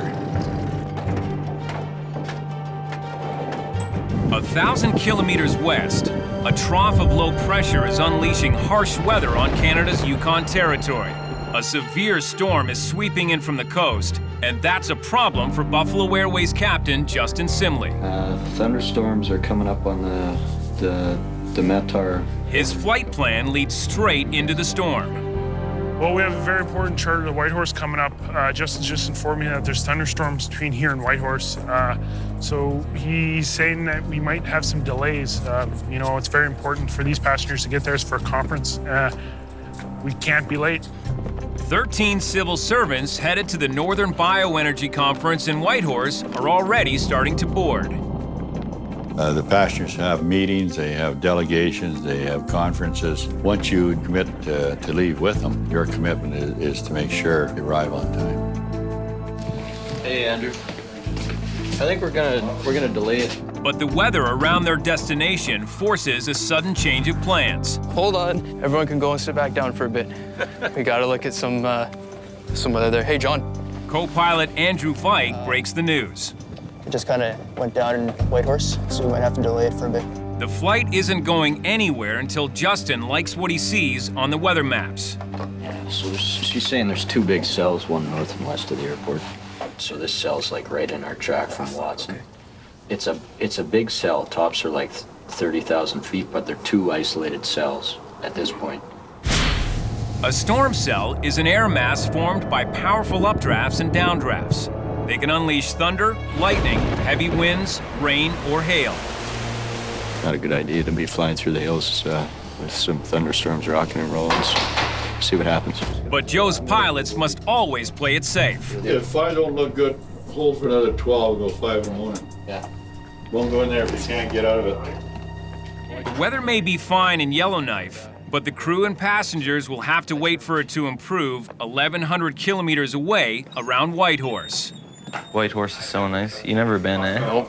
Like downtown is like a real downtown. Nice. Yeah, like frick man, everything there. Even a Starbucks.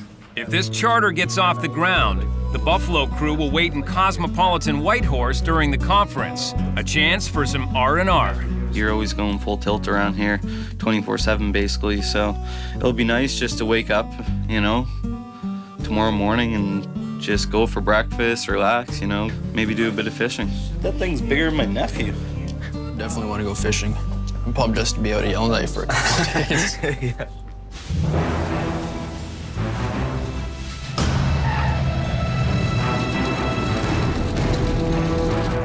A few hours later, Andrew checks on the Yukon weather.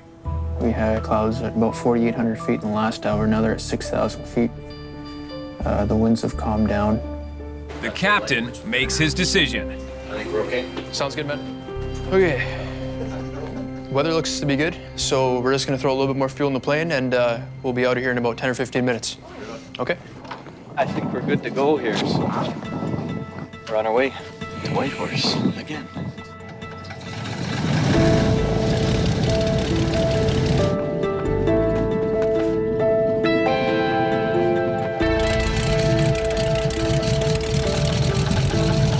After a shaky start, Justin can only hope the weather in Whitehorse continues to improve when they fly over the Mackenzie Mountains. Buffalo 224, line up for runway 15, traffic for all runways are on. Line up only runway 15, Buffalo 224.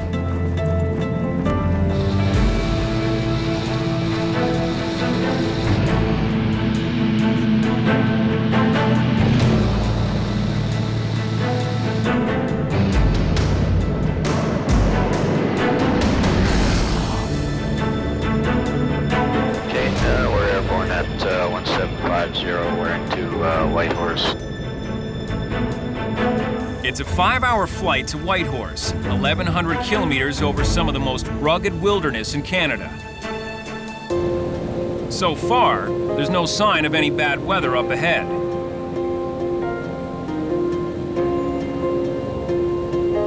For Andrew, this is a rare chance to fly over new terrain. It's pretty nice, man.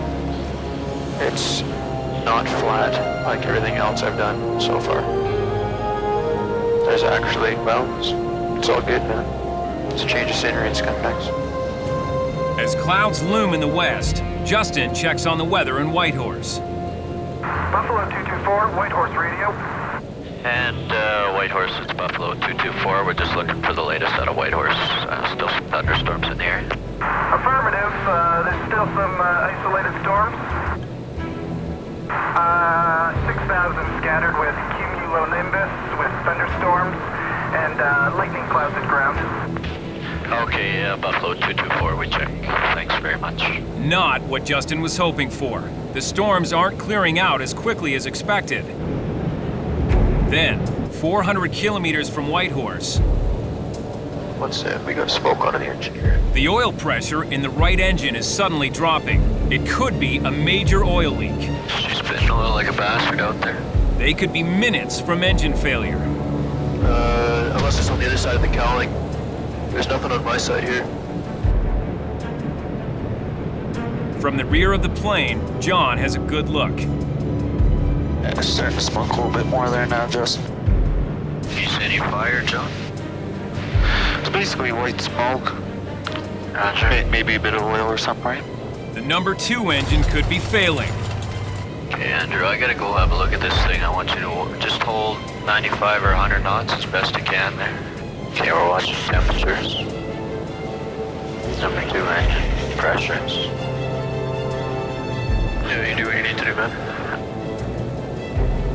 Justin heads to the back of the plane to take a look. The vibrations are shaking loose the bolts that hold the engine cover or cowling. So you're ready to beat hell, that cowling's coming off.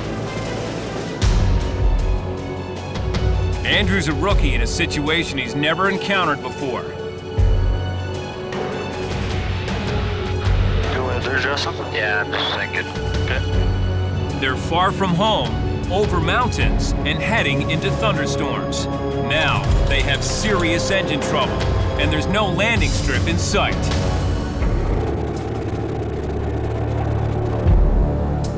She's spinning a little like a bastard out there. Buffalo's DC-3 charter to Whitehorse is in trouble. There's dangerous weather up ahead, and the number 2 engine is smoking and could fail. Immediately, the gears start going in the brain. If we have to shut down that engine, are we going to be able to sustain level flight? Where's our closest airport? Can we get in there? Do we carry on to the destination, or do we have to land at that alternate? Captain Justin Simley has a decision to make. Doing it there, Justin? Yeah, I'm just thinking. The DC-3 is an hour and a half from Whitehorse, but just 15 minutes from an airstrip at Watson Lake. Being 40 miles out of Watson Lake and being in mountainous terrain with thunderstorms around, I felt it was necessary to land at Watson Lake.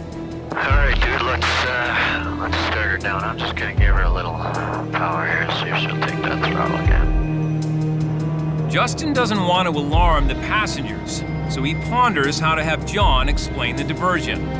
Yeah, just let him know that there's some thunderstorms around Whitehorse still. And we're just gonna divert to Watson briefly. We'll take him into the terminal and I'll make necessary calls to the company. Okay? Okay.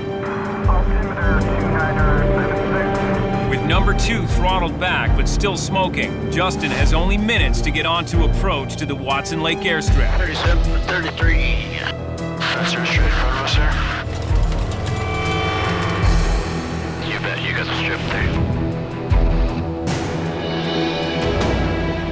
2 left.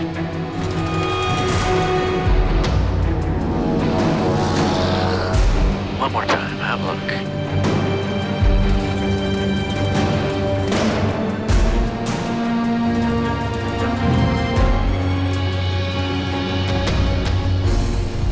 Thanks, good job. Good job, guys. 224, can I get your type of aircraft, please? 224 is a DC-3. The Watson Lake Airport was built as a way station during World War II for U.S. planes being transported up to Russia. And the stormy area has a tragic history of weather-related airplane disasters.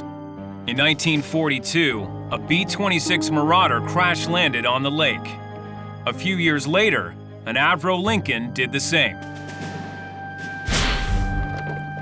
Safely on dry land, Justin has to plot his next move, while he and the crew examine the faulty engine. Gucci piss out. Leaking oil has left its trace on the cowling. Normally, these planes are so reliable, Buffalo doesn't send a mechanic on DC-3 flights. So, far from home, without tools, parts, or repairman, Justin can only call back to Buffalo HQ and ask for help. She was still shaking and smoking pretty good. I think it's jug, but I haven't taken the cowl off yet. So there's oil leaking out of it for sure. With a possible cracked cylinder, Justin faces the fact that this normally reliable DC-3 isn't going anywhere tonight. Get some maintenance out here and some spare parts, and we'll get these guys a hotel, and we'll go tomorrow when the airplane's fixed. You gotta be the bearer of bad news, right? Flight attendant John Martin breaks the news to the passengers. It's showtime. Who have to be in Whitehorse by morning for a conference. All right, so Justin made the call. He said, we're gonna stay here tonight. I'll go up and talk to the guy upstairs and get him to call cabs for you guys and see what where the hotels are in town and stuff. But on the bright side, we're only an hour and a half from Whitehorse.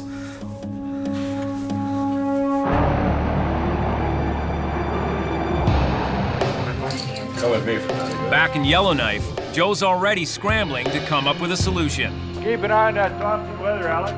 He calls in a favor from a buddy who owns an airline in Whitehorse. We got on the phone and got Joe Sparling at Air North, and within an hour he had a Hawker in the air coming from Whitehorse down to Watson Lake. This is the airline business, Northern style. When one company has a problem late at night, another rushes a crew together and comes to the rescue.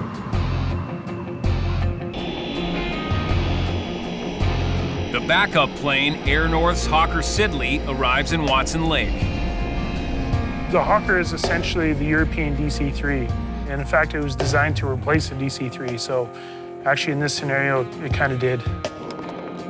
Buffalo Joe's connections in the north have paid off. His passengers will soon be on their way to Whitehorse in another company's plane. Gave us some breathing room to sit back and see how we're going to fix our airplane. At the same time, we were able to get our passengers into Whitehorse in a timely fashion. This isn't about money. It's about saving face and about future business with the government. So Joe is determined to have his plane fly the passengers home after their conference in Whitehorse.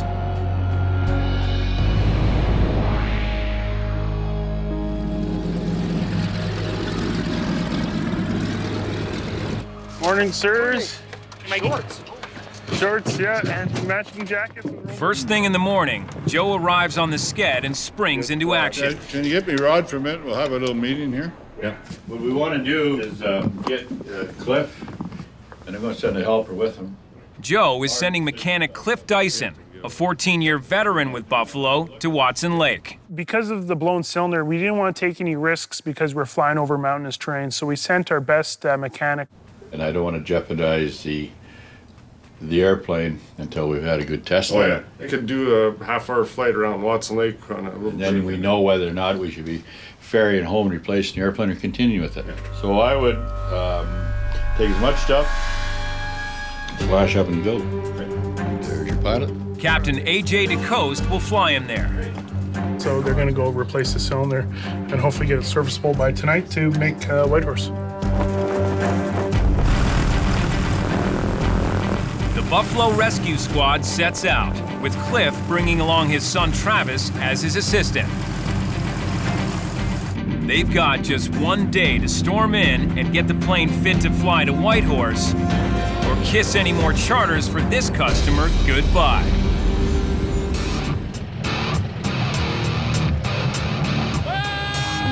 At 6'7", Scott Blue is a big guy with a big voice.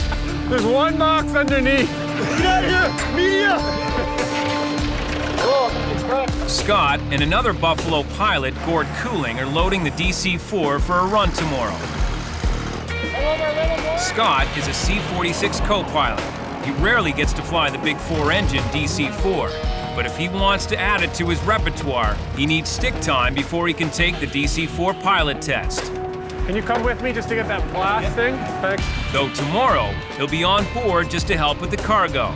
Still, going for a flight beats the hell out of hanging around the barn anytime. over in the Yukon, Buffalo's stranded DC-3 crew has a few hours to spare until the mechanics arrive from Yellowknife.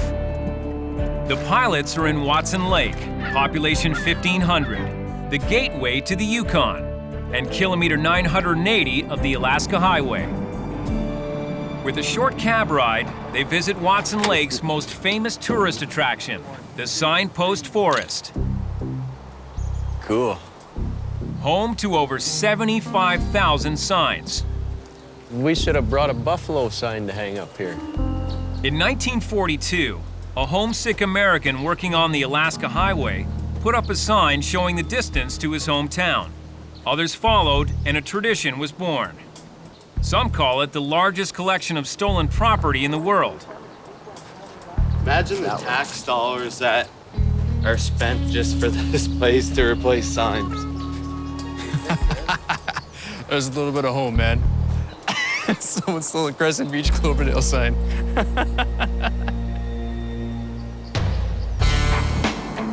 Their cultural excursion over, it's time for the crew to return to the airport to meet the repair team. Buffalo's rescue plane touches down, with pilot A.J. DeCoste and mechanics Cliff and Travis Dyson on board. Hello, folks. What you guys do now? Over the years, Cliff has earned his chops as a mobile mechanic, fixing Buffalo Airways vintage planes throughout the North. Well, I'm just gonna see how bad it is. As we call it, assess the situation. If Cliff can repair this DC-3, he'll also help repair Buffalo's reputation. But it did let right go, eh? And you could see it when it let go, it knocked the cowling up like there was like that much of a space between the cowling on the top right-hand side. Okay. Before removing the jug, Travis strains the engine oil through a cloth for telltale signs of metal shards. Sure enough, aluminum was sheared off when the piston scraped the cylinder wall. Luckily, there's no sign of further damage. The crew removes the engine cowling to get to the suspect cylinder. Now, Buffalo's maintenance crew can get down to work. In Yellowknife, there's a different maintenance job underway at Rod and Sasha McBryan's house. And you want to hold her body just between your elbow and your body here, like this. Oopsie. Emma Ray is now 12 days old, and midwife Heather Redshaw is teaching Rod the fine art of bathing a baby. Yeah, we'll just do her face first without any soap or anything, just so that she doesn't get anything in her eyes. For a guy who's spent a lot more time changing spark plugs than diapers, Rod is adapting to his new role as dad. She's not waking up, probably. Well, hey, baby. Sasha gives her husband full marks. Rod wasn't scared of this. He wasn't nervous, and I felt she was so small and so slippery in the water, and he wasn't afraid at all. He did great. What's Daddy doing? He's doing all the stuff that pisses me off. The moment she was born, I realized all that I thought was important before was not really important. Now with a baby, you realize nothing else really matters. Yeah, get those little creases good, Dad. The minute that Emma Ray arrived, I don't know, it was just like something changed in Rod. He needs to be with her during the day, and that's as important as whatever's happening at work. There we go. There you go. Well, good job, Dad. Woo!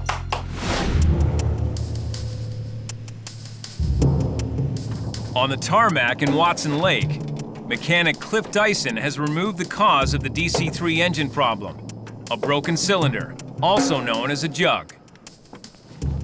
You've got the piston inside, and that's what's moving up and down. And when she blew, this thing should be one piece. That's what happened. And sure enough, we got oil pissing out, and that's what we saw over the side. That created smoke, and from there we knew it was bad news. In the engine, friction and heat from the pounding pistons make the cylinder walls expand. Then they cool after shutdown. It's rare, but in the Arctic extremes, this can weaken a cylinder wall over time until it eventually cracks. After years of fixing planes flown in harsh northern winters, Cliff has seen a lot of jugs blown out. It's through time, eh? You know, and then shock cooling, you know, like cold, hot, cold, hot. It's not the first one I've seen, and it won't be the last one either. Installing the new cylinder is painstaking work. But the pressure's on to get this bird in the air and restore Buffalo's can-do reputation. At last, the new cylinder is snugged into place. Tomorrow morning, they'll do a test flight to determine if the plane can fly to Whitehorse and bring the passengers home. It's morning in Watson Lake in the Yukon, and the Buffalo crew is ready to go. But is their newly fixed DC-3? Job's all done. So go for a test flight for half an hour, make sure everything's good. Come back, pull the screen, make sure the screen is clean, and after that, we'll head to Whitehorse. Cliff will stay with the DC-3 while AJ and Travis head back to Yellowknife. So get John and give Mikey a call, please. Yeah. All right, thanks.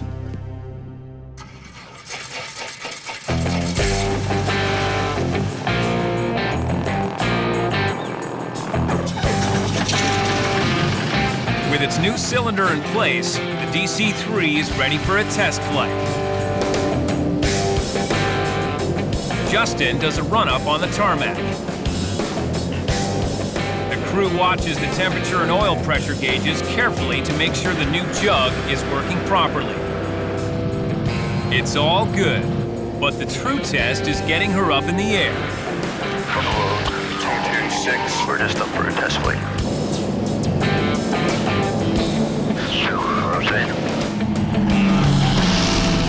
Mechanic Cliff Dyson's work is on the line. If his repairs don't pass the test, Buffalo's reputation could be badly bruised. The charter passengers are expecting the DC-3 to fly them home from Whitehorse. And Buffalo boss Joe McBryan doesn't want to have to call on a competitor to bail him out again. She's shaking out there, she's leaking. How's she doing?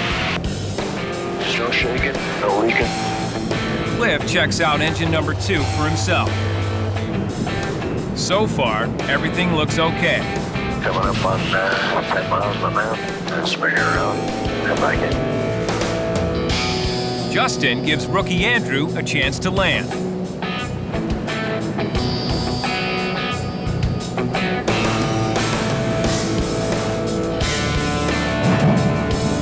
Screwy. Good one. My control. Here you go. Have a boo out there, see if there's any oil. Good, man. She's looking good, man. Sweet.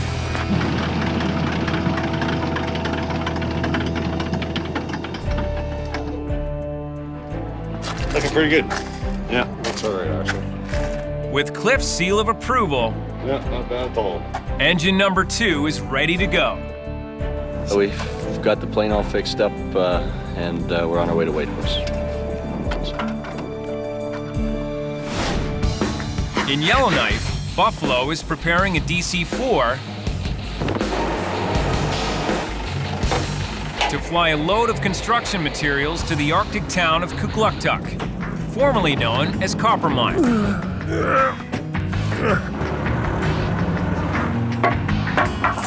In the spring, Arctic weather can be dangerously unpredictable. Where's Coppermine? Right here, so there's nothing now. Co-pilots Dan Catoni and Scott Blue check the latest forecast.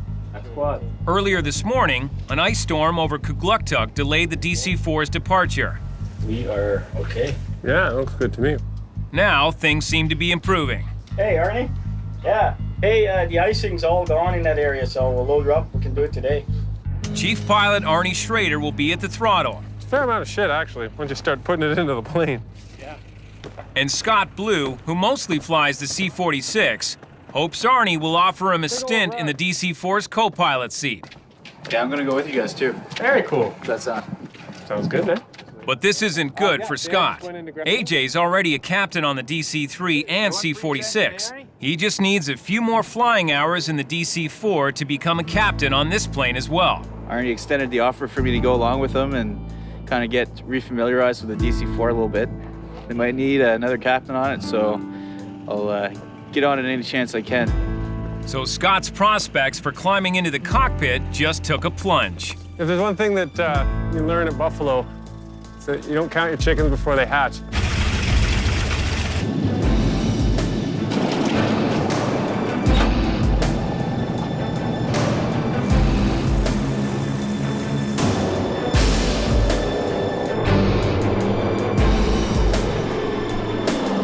It's a 600-kilometer trip to the Nunavut village of Kugluktuk by the Arctic Ocean.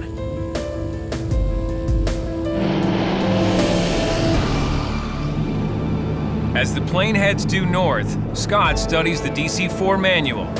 Even if he doesn't get a shot in the cockpit, he's trying to learn as much as he can, brushing up on everything from hydraulic reservoirs to anti-icing equipment. Then, a stroke of luck. Arnie invites Scott, not AJ, up to the cockpit. He squeezes his 6'7" frame into the co-pilot seat. Hello there, Mr. Schroeder. Hello, Scotty. For you, when you get flying this thing, you can adjust those rudder pedals down, forward. Oh, for sure. See a little tab for you tall guys. Need them at the fucking floor. Us lanky bastards, yeah. Drive away, Jose. Sounds like fun. It's a very cool experience flying the DC-4 because you look out and you got 2 radial engines spinning there. It's not something you find very often these days. Planes with 4 radial piston engines are rare birds indeed. And the DC-4 was one of the first big planes to feature tricycle landing gear, a small nose wheel, and 2 big wheel sets under the wings. If you look at the setup of this plane, tricycle landing gear, wing engine, big fuselage like this is, one of the very first basic design of a modern airliner. And, from here they went to turboprops and they went to jets on the wings. The same basic layout. I mean, this is flying history. But Scott's moment of glory gets interrupted. An hour outside of Yellowknife, they hit some rough weather.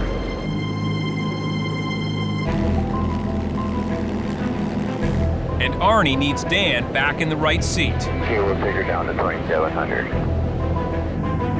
Arnie dips below the ice clouds, where he should be able to see the gravel strip at Kugluktuk. It's coming up in 20 miles, and we're there and head towards the runway, I guess. But the late spring melt has exposed gravel patches everywhere, making it hard to spot the gravel strip. Hard to find the runway, actually. Blends right in. Blends right in. It's hard to see it. Kugluktuk lies on the coast of the Arctic Ocean, at the mouth of the Coppermine River. So Arnie tries to find the shoreline. You can see it's almost like a ship on the shoreline. Oh, okay. See the beacon? That's tower there. Here, we'll go gear down. 110 over 90. Good. 5 over 87. 100.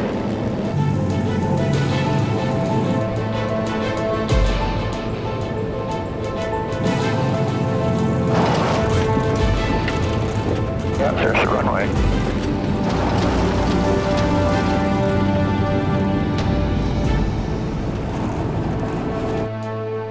It's spring in Yellowknife, but here in May on the shore of the frigid Arctic Ocean, it still feels like winter.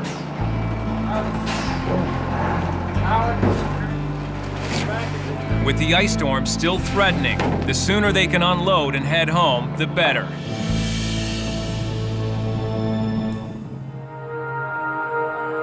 Let's get the hell out of here. Plane's good to go. Let's go to Whitehorse. In Watson Lake, the DC-3 crew is finally set to head to Whitehorse. Oh yeah, it's a good town, Watson Lake. Not allowed to say anything other than that on TV. A successful test flight earlier today confirmed that the right engine with its new cylinder is running smoothly. Disastrous. You're good, Linder. Buffalo 226, check you off at 2343 and have a good flight.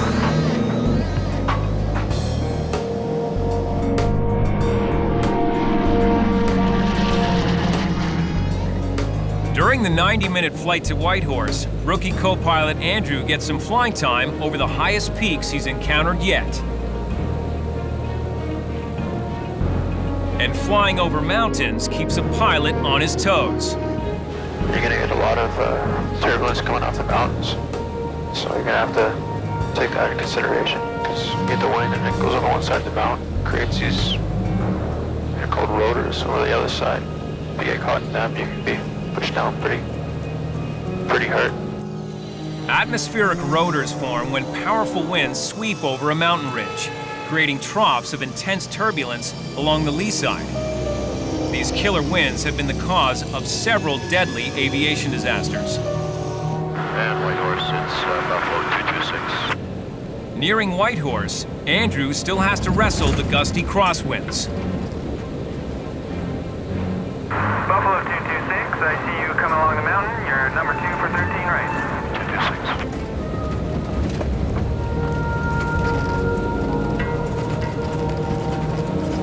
Buffalo 226, runway 13 right, wind 120 at 10. To counter the random blasts of wind, Andrew continually adjusts the ailerons on the wing to roll the plane into the wind as needed. At the same time, he works the pedals to move the rudder on the tail to keep the DC-3 flying straight. In modern airplanes, aileron and rudder coordination is interconnected.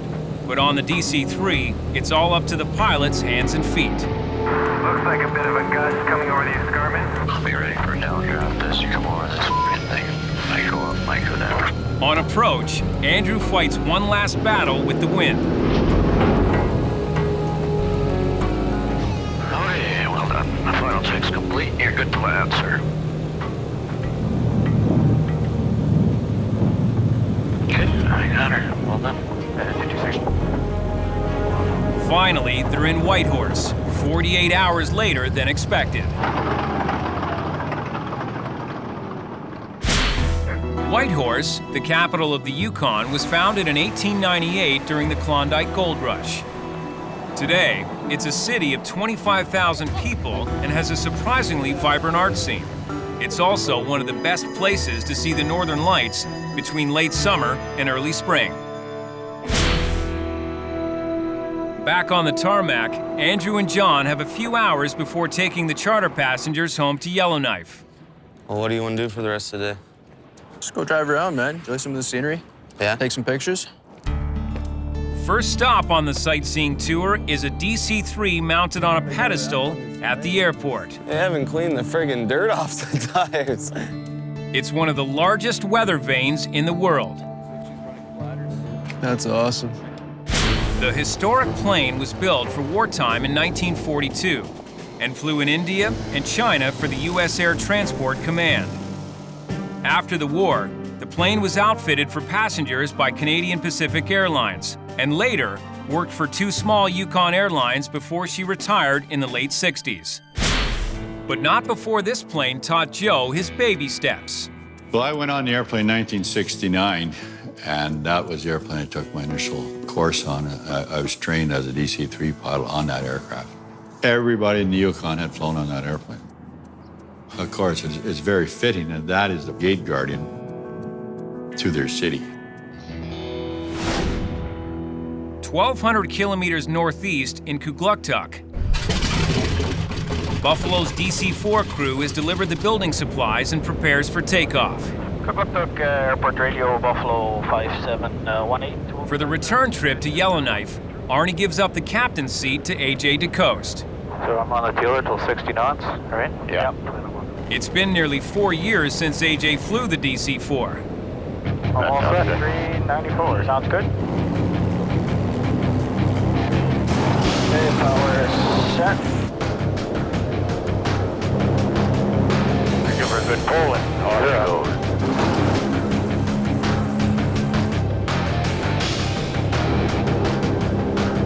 Already a captain on the DC-3 and C-46, AJ is expanding the range of planes he can fly in Buffalo's fleet. It seems like they got a need for DC-4 captains right now, so I'm all for it. I think it'll be great. It's an amazing airplane. It's got some long legs on it. You can do some really long flights with it. And speaking of long legs, Scott is invited up to the cockpit again. For the second time today, he's getting much-wanted stick time on the DC-4. He can hardly believe his good fortune. Is this a weird dream right now? All right, well, whenever you're comfortable, Scott, you can take control of her. Oh, okay, doke. We're going to stay on the main tanks for the duration of the leg. Check. It's possible. Okay, so you have control. I have control. It's a possibility. Number 4 ox tank may have a little bit of fuel in it. All right. While AJ is on the verge of becoming a captain on the DC-4, Scott is nowhere close to a checkout on this 4-engine beast. There's still a lot for him to learn. Okay, fuel dump valve. Fuel dump valve right here. See that? Yeah, that's the fuel dump valve. Does it operate on there? It does. It does? For Arnie, this is a rare chance to try out the passenger seating.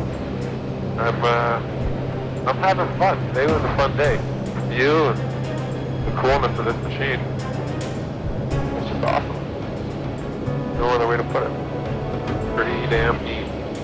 You know, you got good days and bad days in Buffalo, but a day like today when you get to play with something like this, it puts a smile on your face. For Scott, learning to fly a plane this big is a thrill. And even for AJ, piloting this vintage DC-4 never gets old. In Yellowknife, Rod is back at home. He spends most lunch and coffee breaks with his new daughter, Emma Ray. But today is special. She's going to visit Buffalo Airways. Baby Ray's gonna have her first day at work and see what it's all about. So, we gotta go get set up. I don't know if we should be wearing pink, but we'll give it a try. Okay, baby. You ready to wear more crap? Oh, there we are. Oh, there's the baby. Okay, do this quick. Dad, quit messing around. Do this quick. Stick your hand through. Stretch. Had to dress Mikey 1 or 2 times, and he's a baby. So I don't know, I just stick a bag on him. But this is a little different. Carry him around in an old Labatt's blue box. Time to go to the hangar. Hey. Oh, she looks great to meet everybody. I love it. Love it. Rod is needed back at the shop, so Sasha's driving Emma Ray to the hangar. There's such a great side of Rod coming out with this baby. Just a really soft, caring side that he doesn't seem to be too worried about showing, which is really nice because I've always seen it in him, but you know, I guess he's always been a little bit leery to really let it out. For Emma Ray's momentous first visit to Buffalo Airways, she's in good hands with Uncle Mikey. Hey, honey. I find babies pretty funny. I think babies are upset, and they got nothing to be upset about. You know, they sit there and they're all cuddled all day and everything. I like, oh, my life's so hard, I'm crying. Hi. Oh, yeah, you're good. You're good, honey. Let's go see some airplanes? Oh, of course. That should be good for her ears. Mikey has a true McBryan sense of how to please a 2-week-old baby. Want to go see a C-46, Emma? Okay, we're ready. It's the C-46. There you go. Huh? Oh, there you go. You touched it.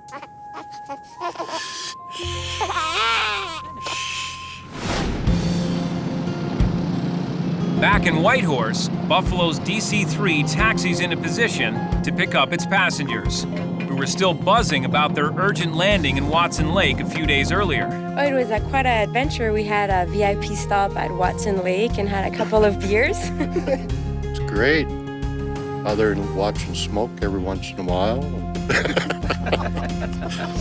But for a 75-year-old plane, I guess it's all right. Joe's strategy of getting his customers to their destination at any cost seems to have paid off.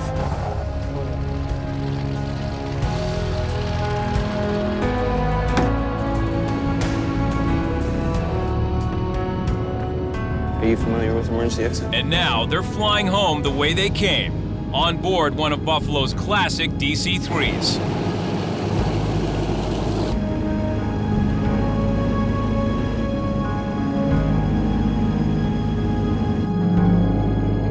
Homeward bound, it's smooth sailing for the DC-3. At last. Although I didn't get to go fishing, I learned a hell of a lot from this trip. And I know that I'll take that with me onto the next charter I go on, and it's only going to be a progressive learning experience from here on out.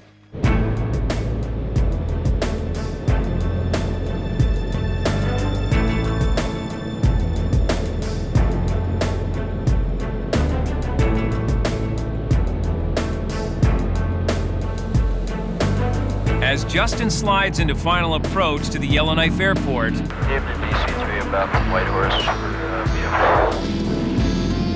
the charter passengers are delivered home, safe and sound. At Buffalo, we don't get too much of a chance, to haul passengers around. So whenever we get a government charter with government people, it's good to show the flag. Sometimes when you plan something, the universe has a way of throwing a curveball at you. But everyone jumped in and helped out and got the job done.